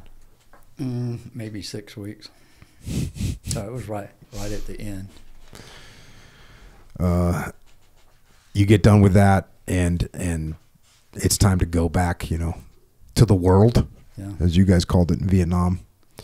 I thought what you wrote about flying home was really a great explanation of what that was like for you. Say, I was sitting on a plane full of soldiers, some of whom seemed really happy to be alive and going home, back to the world, but most seemed to be engaged in deep thought or self-reflection. I saw some soldiers with tears in their eyes wanting to be left alone, perhaps thinking about the friends they lost, the fear they experienced, or the unforgettable scenes of horror that had been burned in the recesses of their minds forever. Many of these men died on the battlefield, yet they were sitting on the plane pretending to still be alive.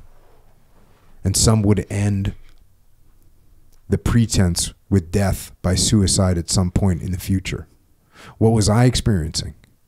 It had been a long 12 months. I'd been down the black hole and come back out.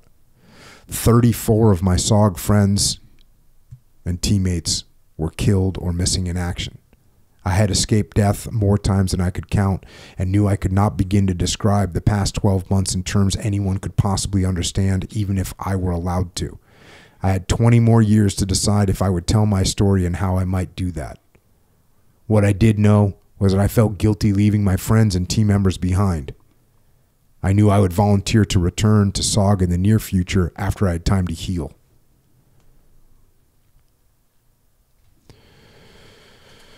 And then we get into these SOG imperatives, which are...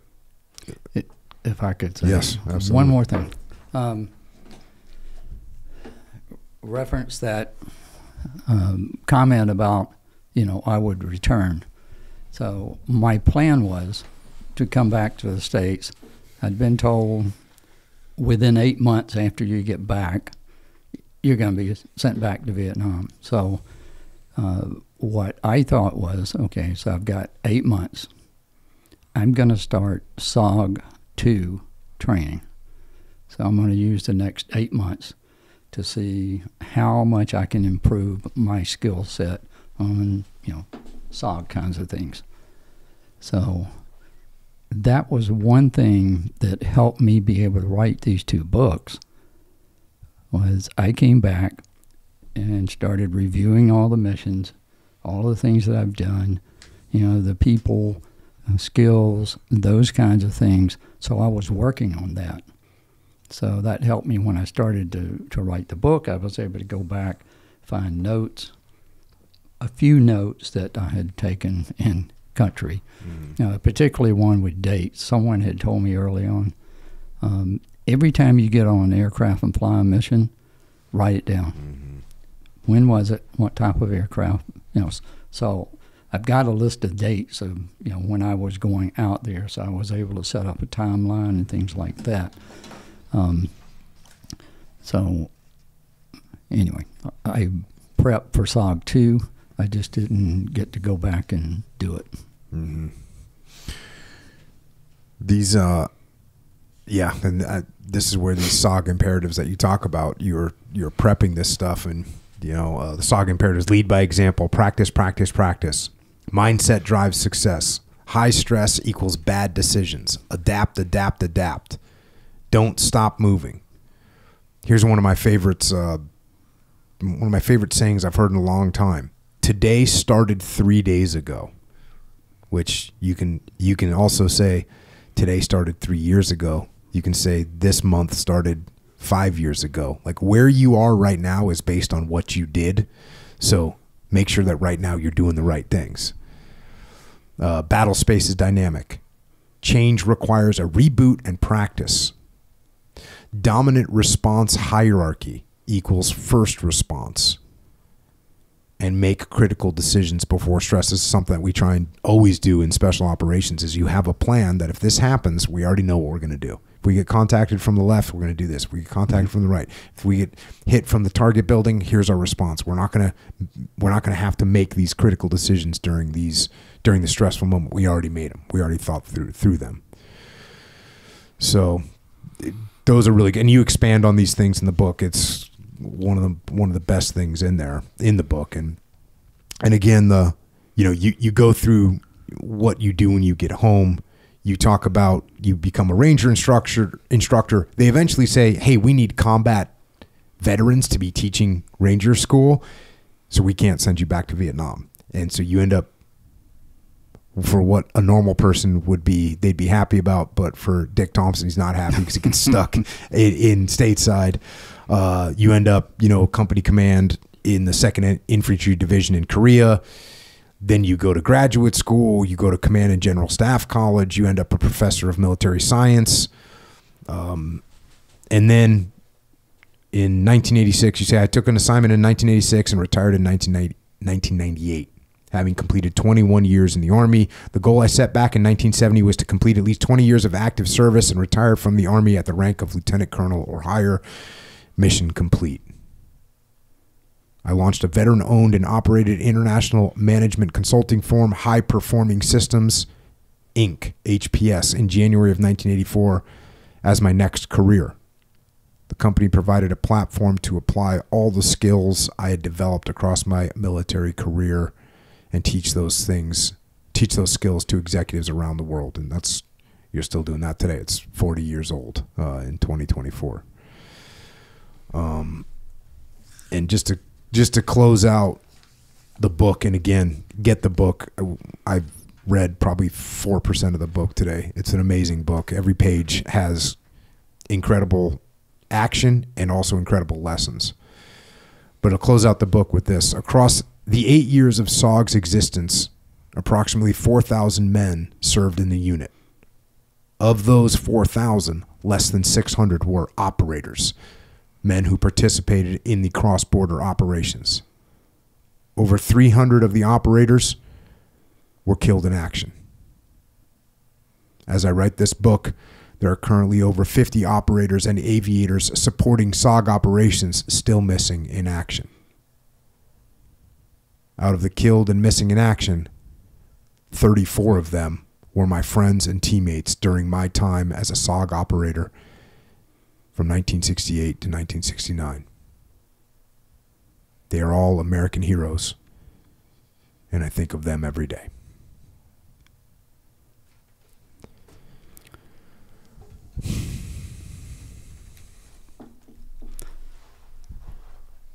I still, go out and work with law enforcement, SWAT teams, military special ops, and teaching, things.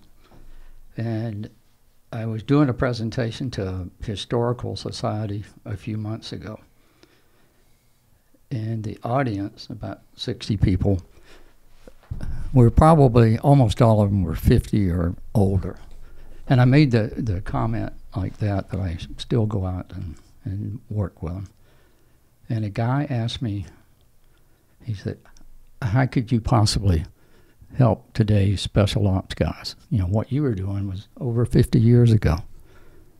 I mean, technology's advanced, all this stuff is advanced. What could you do to help those guys? And I said, well, they do have tons of technology. And the one thing they ask me about when I go talk to them is, how could you guys have done what you did without the technology? And what I tell them is that in today's environment, all of your technology can end in a nanosecond. All you need is an electromagnetic pulse from a nuclear explosion, and all of a sudden your night vision goggles, your thermal imagery, all the radios, all the things that you guys use is gone. And their question is, so how do you do it? And I tell them, you have to develop the sense. And I said, let me give you an example. Take a deep breath, let it out slowly, and just relax. My assistant is going to turn the light off. So just relax. The light goes off. It's dark. You can't see your hand in front of your face. I said, okay, just follow what I'm saying. Imagine that you're in this room right now, alone. You're in here all by yourself. You can't see anything. But you also know I'm in this room. And my mission is to terminate you. You don't know where I am. You don't know how I'm going to do it. You don't know how close I am to you. But I know where you are. Because your sweat smells different, and you're really starting to sweat right now. Because you know I'm here, and I'm coming after you. Your heart rate's starting to beat faster and faster. And it'll get to the point so I can hear it. You're starting to breathe faster. You're starting to get uncomfortable. You're going to move your foot in a minute, and I'm going to hear your shoe on the floor when you move it. You're going to start grunting as you're breathing because your stress level is going up so high. And you don't know where I am, but I know exactly where you are. And you can't hear me coming. And all of a sudden, everything's going black. I turn the light on, and everybody's, holy cow. I said, I know how to do that. I learned how to do that. I can do it in the woods. I can do it in a building. I don't need thermal imaging. I know you're in there. I know how to find you. I know how to move so you can't hear me. I know how to take care of you when I do find you. And today's guys want to know, how can I learn to do that? Because you can't learn it instantly. Mm-hmm. It's something you've got to train on, you've got to practice on, and be able to do it, because it's coming. And I'll tell you, even with all that technology, behind all that technology is a human. That's right. And that human is going to have behaviors that will betray them to a person that understands those behaviors. So being able to do that is doesn't matter how much technology you put out there. You know, if you and I both have night vision, but I'm noisy, mm-hmm. you're going to get me. If you and I both have thermal, but I'm moving in areas where it's comfortable for me to move, and you know what those areas are, guess what? You're going to get me. So, yeah, the technology's there. The technology plays a role, but it still is, at the end of all technology, is a human. Yeah. So, important to know and understand, and obviously important to honor our fallen. And I think, you know, these books that you've written, they just continue to share the memories and keep the memories of all the SOG warriors alive. So can't thank you enough for writing these things. Does that get us up to speed as far as, you know, what we're doing right now? You still have High Performance Systems. That's hpsys.com. Right. You're on Twitter at HPS_CEO. And you're on Instagram, mm-hmm. HPS_CEO. So I know I follow those. That way I can always get a little SOG hit when I need it. Yeah. And you're on Facebook at Dick Thompson. And I know you and I we were talking for a little while about doing some stuff together, maybe on the Echelon front side. So it's been a little bit crazy. So hopefully we can have, maybe I was looking through some old emails, have some of those conversations again, because, you know, the knowledge that you have is not only applied to combat. It applies to interacting with other human beings and understanding, you know, what people are thinking and how they're thinking, and all that stuff is really powerful. I know I've got one of your old books here called Jung's Function Attitudes Explained. And I know we don't have time to do it today, but at some point, you know, we got a lot of people right now that are, Jung has become very popular. Jordan Peterson is a big fan of Jung, and so Jung has become very popular again. And here you are, I think this book is from the 1990s. You're old school. You got the knowledge. So at some point we'll bring you all back on it. We'll talk about Jung and Function Attitudes Explained. Looking forward to that. I would enjoy that. So. Echo Charles, you got any questions? Real quick, what's a RPD? Because it's RPG, which, you know, we all know. RPD it was what they call the machine gun, the Russian machine gun at that time. What does it stand for? Russian. Some Russian names. Okay. Yeah. Okay, but it's a machine gun. Yeah. Okay, so it's not a rocket propelled something that starts with a D. It's a machine gun. It uses a drum. In fact, Oh, like a drum, like I a have- Tommy gun. Yeah, like a drum- Tommy those- gun one of those looking deals. one. I Right on. have mentioned before that when Bardwell and I were out on a mission, and we got attacked, and the guy had a RPD machine gun. After it was over, we got in, we were talking, and Bardwell said, "Man, that thing is powerful. I'd like to try one of those." I said, "Well, let's get it." And, you know, in our post-mission train, we're going over to the mountain, so let's get you one and take it over there and see how it handles going through the jungle. So we got one. We took it over, and when we came back, he said, "Nah, it hangs on everything. Too It's big. too heavy. It's got a tripod on it you can't take off, and, you know, a long barrel, all that stuff, can't do it." A while after that, down at CCC, somebody had said, "Hey, let's just saw the barrel off right here. That takes care of all this extra weight on the end, gets rid of it, makes it shorter, it's easier to maneuver." So they started playing with it. So Bardwell got one, and that was the machine gun he had with him on the mission where he got his DSC. You know, the whole team got wounded from a B-40 rocket. Bardwell took a big piece of shrapnel through the side of his head, lodged behind his eye, and that really irritated him. That makes sense. And when they jumped up and tried to assault to finish the team off, 20-something of them, Bardwell stood up with that RPD and just took them all out. Oh, dang. So it worked after he sawed it off. It was kind of more practical. Then it was easy. It's heavy, Yeah. I mean, you know, and everybody on the team carried a drum, an extra drum for him, because that thing shoots fast. But it's a 100-round drum. So then when Bardwell was leaving, another guy, Ken Bowray, had come in, and Ken said, "Man, I like that. I'd like to have that." Well, Bardwell, take it. You know, I can't take it back with me. You take it. So he went out and used it.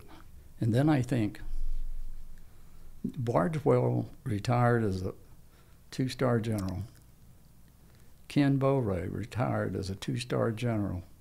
Both of them spent the rest of their careers in special ops. I could have said, "Bardwell, I'd like to use that gun." Yeah. You know? And maybe I could have been a 2-star general. That's a little correlation. So there right was there. something going on. Yeah. Actually, I don't think it had to do with the gun. I think it was, you know, those two guys just had that Makes sense. special touch, you know. Yeah. But anyway, I had my chance and I blew it. Yeah. So is there, like, you ever watch the movie Predator? Jocko, Yeah. obviously. Yes. You know, the guy with the minigun, right? Blaine, Yeah. Jesse Ventura. Is that, do you guys look at that and be like, "Bro, that's so unrealistic," because it's like not practical? Or is that even practical? There are versions of that. No shit. I mean, I saw a video on one of the SOG sites in the last couple of months where a guy is standing out there with a minigun and firing it on the range, and he's got a big backpack on. Yeah. It's got the ammunition in it. Yeah, He's feeding out, coming around to the side. Yeah. But you know, you're walking backwards when you're pulling that trigger. We had guys that would make what they called them. You'll appreciate this, Echo Charles. Predator packs, which was maybe 800 rounds of ammunition linked together, but it wasn't quite as high speed as. At least I never saw a version that was high speed. It was more like the guys would, when they'd get set up in a position like a base element to assault the target, they would take the backpack off and set it next to their gun so it would just feed in there. Oh, yeah. And you kind of had to like help it feed a little bit. Right. Maybe a couple times guys tried to like shoot it off their back and they'd have to reach back and like pull the ammo out, assist, pull it out so it would go and get assisted going through the weapon. But so yeah, the minigun takes power too. Like it needs power. Oh, like a power, like Yeah, a like a battery power source, yeah. Oh shit. Yeah. To make it spin. Yeah. Yeah, it would seem like the more comes with it, the more impractical it becomes. Yeah. Seems insane, but pretty dope though. But that RPD was, it was brutal. Legit. I mean, things were shooting so fast. But, you know, I mean, in fact, at Delta Park, the one they set up for Bardwell, with his statue and everything, That's what he's got. Oh, yeah, yeah. Is that RPG? epic. Oh, hell yeah. Right on. Cool. Good to see you again, as always. It's good to see you, and I appreciate the opportunity to come out and chat with you. Any other closing thoughts, sir? No, I just appreciate what you're doing, and getting the word out about things that you can do to be successful. Because I think I talk to a lot of vets, particularly vets who are struggling, and trying to help them understand that just because you were in combat, it doesn't mean you can't move into civilian life and be successful. And, I can always point at you and say, look at Jocko. Look at what all he did. And he's successful in business. You can still do it. The Army or military, whatever you're in, teaches you all kinds of skill sets. The problem is, a lot of times when we leave the service, we think, well, that was all military stuff. Just like with the SOG imperatives. Paint them with a pinstripe suit or whatever, or put blue jeans on them. It still works. Don't stop moving. You got to keep moving forward. Practice, practice, practice. Whatever you're doing, you got to practice. And you got to adapt. Everything you plan is going to change when you start executing it. And you got to be prepared to adapt. When I'm standing on a skid, the chopper coming in, I'm standing there thinking about what I got to do when I'm on the ground, but I'm also thinking when my foot hits the ground, I'm going to have to start adapting because they're not going to be where they're supposed to be. Something's going to happen, and I've got to be ready. And we've been rehearsing different options, different immediate action drills, so that we're ready to adapt, when the situation changes. Because I think I might have mentioned this once before, but when we would be doing our mission planning, I realized one day why you have to start adapting, why you have to change everything once you get on the ground. There's an empty chair sitting here. The NVA guy is not at the planning table with us. So when we plan this thing out, nobody's telling him what he's supposed to do. So when we land and we get out there, this guy's, he doesn't know what to do, so he starts improvising, doing his own, and screws the whole plan up. If we just put him at the table and say, this is where you're going to be on the LZ when we come in, this is how you're going to maneuver, things would go a lot better, but that doesn't happen. And it doesn't happen out in the real world, out in the business world or whatever. You have to be ready to adapt. Yes, sir. So, anyway. Well, the enemy gets a vote. Yeah, he does. Well, sir, thanks for joining us once again.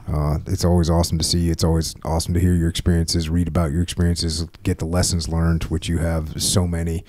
And, of course, thank you for your service, your sacrifice, and also thank you for sharing the stories of your brethren and continuing the legacy of your fallen comrades. We will not forget them. Exactly. Thank you. Thank you, sir. And with that, Dick Thompson has left the building once again. Awesome to have him back. These guys, the SOG Warriors. I just was talking to him. Anything that I can do or we can do to support SOG, we're in. So the SOGcast, if you haven't tapped into the SOGcast yet, just go check it out. It's John Stryker-Meyer. He's been traveling around the country. He goes and he links up with these SOG legends and interviews them, talks to them, and it's different, like when Dick Thompson is talking to a SOG guy, it's two bros just hanging out talking. So you're going to get some stuff that you're not going to get when you listen to them with me. Yeah. I'm holding them in awe and reverence. Yeah. You know what I mean? Yeah, absolutely. So they're just bros. Yeah. They're like, well, of course we were stacking bodies and hiding behind them. Yeah. Ha, ha, ha. Yeah. You know what I mean? Oh yeah, fully. So of course we were just going to kill 10,000 NVA man division. Of course. That's what we're doing. So Yeah. When Tilt is going back and forth with them too, it's like, they're broing out. They're they're two guys, and a lot of times he'll add to the very story the guy's talking about, and give a lot of this like additional context as well, because he's like there. Yeah. So it's kind of like, yeah, it's like how you positionally when you kind of listen to it or whatever, it's like, you know how you said you hold them in reverence or whatever. This other guy's like kind of right there with them, Yeah. almost like they're kind of tandem, kind of tag teaming the whole story. It's actually very interesting. Yeah, it's That awesome. song. So check out the Sogcast, and then like from a perspective, you heard Dick Meadows, another Sog legend in the book here. You have to keep your body sharp. You keep your mind sharp. I recommend you do that. Dick Meadows recommends you do that. Yep. Dick Thompson recommends you do that. That means you're going to have to put in the work. It also means you're going to need the right fuel. Mm-hmm. I recommend Jocko Fuel. We had our first 434 tour stop in San Diego. You missed it. You were at a birthday celebration for BC. Yes, sir. Good celebration. Good celebration. Yeah. Very Did things get wild, crazy, mellow, I would heartfelt? Well, at the end of kind of all of the above. I mean, wild. Wait, wild? Well, you know. Anything get broken? No. Okay. I lost my Bluetooth speaker. I didn't lose it. I Okay. left So it. that's a little wild. You know what I mean? It's a little wild. Yep. Not quite broken. It's one level below broken is lost. Yes. You Yeah, know what I that mean? was it. It was good. Very successful, we'll say. Successful operation. Yeah. Good times. Well, while you were doing that, I was with several hundred troopers in the Walmart parking lot here in San Diego, and got an awesome PT. Hung out, met everybody. It was just killer. So that's kind of our launch point. We're doing a bunch more of these. How many is in a bunch? I don't know. If you said 5, I'd Okay. be like, yeah, Okay. it's a little bunch. That's the right plan there. right now. It's like 5 or 6 more. Yeah, strong. And yeah, it's just letting everyone know we're in Walmart. Jocko Fuel's in Walmart. Yeah. So you can get it. You can all, hey, look, Walmart, Wawa, Vitamin Shop, GNC, military commissaries, AFES, Hannaford, Dash Stores, ShopRite, Wakefern, HEB down in Texas, HEB all day. All day. Up in the Midwest, Meijer all day. Out in the East, Wegmans all day. Also Harris Teeter, Lifetime Fitness. So we're in a bunch of different places, but we just went into Walmart. So accessible to a lot of people. There's a lot of Walmarts. So check that out. That's if you need protein. That's if you need hydration. That's if you need joint warfare. I talked to there's a lot of people give me feedback Yeah, sure. after the PT. One woman was like, I could not run until I started taking joint warfare and krill oil. She's like, I could not run. Yeah. Never mind doing burpees. Yeah. She's like, we just did 100 or so burpees. Thank you. So joint warfare, super krill, protein. We got it all. JockoFuel.com. Check it out. Go to the stores if you need it. Check it out. Appreciate the support, and we're supporting you back by giving you the best possible products you can get. So check that out. Also, you probably are doing jiu-jitsu as part of your keeping your mind and body sharp. That means you need jiu-jitsu clothing. Sure. Right? Hell yeah. It means you need a gi. It means you need a rash guard. It means you need shorts. You need stuff to train in. Oh, yeah. You want that stuff to be made in America, not made in a communist country. We had our SOG warriors and the rest of our people in Vietnam fighting against communists. We had our people in Korea fighting against communists that enslave people. Don't buy from a communist country.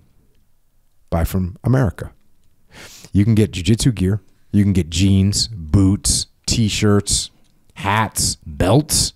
Belts all day. What else? Wallets, Some wallets for sure. some hunt gear, Yeah. rain jacket. I mean, we got it going on. So check out OriginUSA.com. Get American-made boots Yeah. and everything else that you need to wear.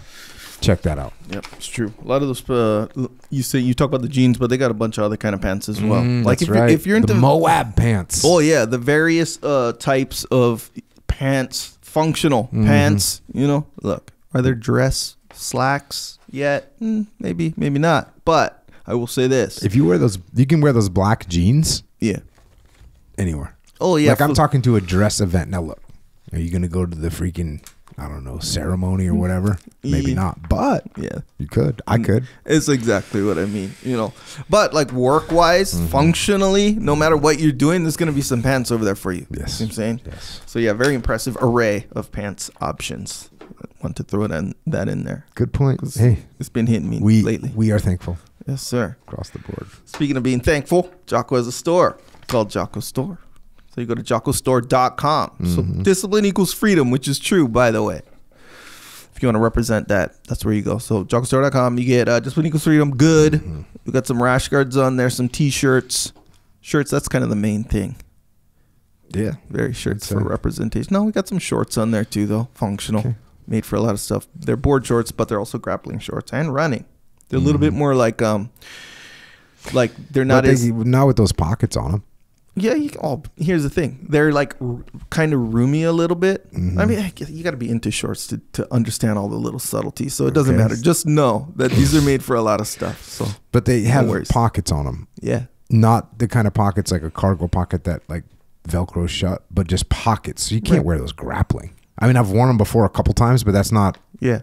Maybe not in a competition, but no, I wear them for jiu-jitsu for sure. 100%. You never got someone's panky caught in that pocket. Oh, I don't know. Maybe I did. I don't care about that kind of stuff, though. Well, think about this, though. Here's why that matters a lot less than you might think. If you ever wear a T-shirt grappling, which I know you do because freaking it's a thing, and I'll get my toes caught in your T-shirt. It's real, but we still wear T-shirts. You know what I'm saying? I'm not saying it's ideal. Is it ideal? Okay. No, but it's available to you. See what I'm saying? As far as an option to wear. You're going to wear that in not jeans That's true. Good point. or cargo shorts. Noted. See what I'm saying? But you can still wear them to the mall. Put your wallet in the pocket. See what Okay, I'm saying? straw man argument. Anyway, nonetheless, there's also we'll call it a scenario called the Shirt Locker. This is a new shirt design every month. It's a subscription situation. So yeah, check the website out for maybe little hints and sneak peeks of past designs and current designs. Check. Also, primalbeef.com, coloradocraftbeef.com. You need steak in your life, and you need a lot of it. You maybe need some ground beef. Maybe you need some jerky. Maybe you need some beef sticks. Got all kinds of good stuff. Check out primalbeef.com. Check out coloradocraftbeef.com. Get what you need for protein, steak in your life. Also, subscribe to the podcast. Also, check out jockounderground.com. Also, check out the YouTube channels that we've got. We got one for Jocko Podcast. You made a Jocko Podcast clips. John, we made a few. Oh, we made a couple? Oh, a clips No, I'm saying a channel. Yeah, There's like a channel now. Yep, there's a channel of Check you Jocko out. Podcast clips. And then Origin USA has one, and Jocko Fuel has one, all putting cool stuff on there. Check out Psychological Warfare. Check out FlipsideCanvas.com. Dakota Meyer putting cool stuff into the world to hang on your wall. Books. Obviously, we got the SOG Codename Dynamite books. There's 1 and 2. We also have The Stress Effect by Dick Thompson. He also wrote Jung's Function Attitudes Explained because he's a PhD in Is it psychology? Yeah, I think it's psychology. But that's going to be a hard one to get. I got one. Anyways, check out the books by Henry L. Dick Thompson. Dynamite. They're awesome. I've written a bunch of books too. You can check those out. Check out the kids' books that I've written. You might be hearing more about those in the future because they're being turned into a movie. The movie is being filmed. Currently. The movie's, yeah. How's it coming along? So far, so good. You like that Take one? it from me. So far, so good. Now, is it hard for you to assess how good the movie is when you're in it like you are? Well, just being so close to it, it's hard to get a kind of a bird's eye view perspective for sure, or detached perspective, Yeah. as one might say. But from what you could tell, what's your assessment? So far, so good. Here's the thing. Here's a good thing. Being on the production set the way I am from time to time, you can see the the monitors, right? So you can get a pretty good view of how at the very least it's going to look. Obviously put together it takes on a whole different thing, 100%. Yeah. But at the very least you get little hints of how it's going to look, how it's going to feel visually and stuff, and very well done. I think we got ourselves a big one coming. So, Way the Warrior Kid. Check out those books. Check out the Mike and the Dragons. And then I've written a bunch of other books for adults about leadership, about life. I've written a different novel. So that's called Final Spin. So anyways, check out the books. Also, Echelon Front, we have a leadership consultancy. We solve problems through leadership. If you want to help your organization and help their leadership, and when you solve the leadership problems, you solve all the problems inside of an organization. Leadership solves problems. So go to echelonfront.com and we will help you solve all the problems that you have in your business, in your company, in your team. Also, we have an online training academy, extremeownership.com. The skills that you heard Dick Thompson talking about today for combat, for interacting with other human beings on the battlefield, there's also skills that you need to interact with human beings in a meeting, in an email, in a relationship, whether it's your wife, your husband, your son, your daughter, your peer, your boss, your subordinate. These are skills, and you can hone these skills. And if you want to, you can take some of our courses, extremeownership.com. Go and check it out. There's some free courses. At least take the free courses. Just take them. They're free. No factor. If you want to help service members, active and retired, you want to help their families, you want to help Gold Star families, check out Mark Lee's mom, Mama Lee. She's got an amazing charity organization. If you want to donate or you want to get involved, go to americasmightywarriors.org. Also check out Micah Fink's got an incredible organization, heroesandhorses.org. And finally, Jimmy May's got an amazing organization that you heard about from Sean Murphy the other day, beyondthebrotherhood.org. If you want to connect with us, first of all, Dick Thompson, if you want to check out his website, it's hpsys.com. He's also on Instagram and Twitter at HPS_CEO. And he's also on Facebook at Dick Thompson. For us, I'm at Jocko.com, and we're both on social media, right? I'm at Jocko Willink, Echo's at Echo Charles.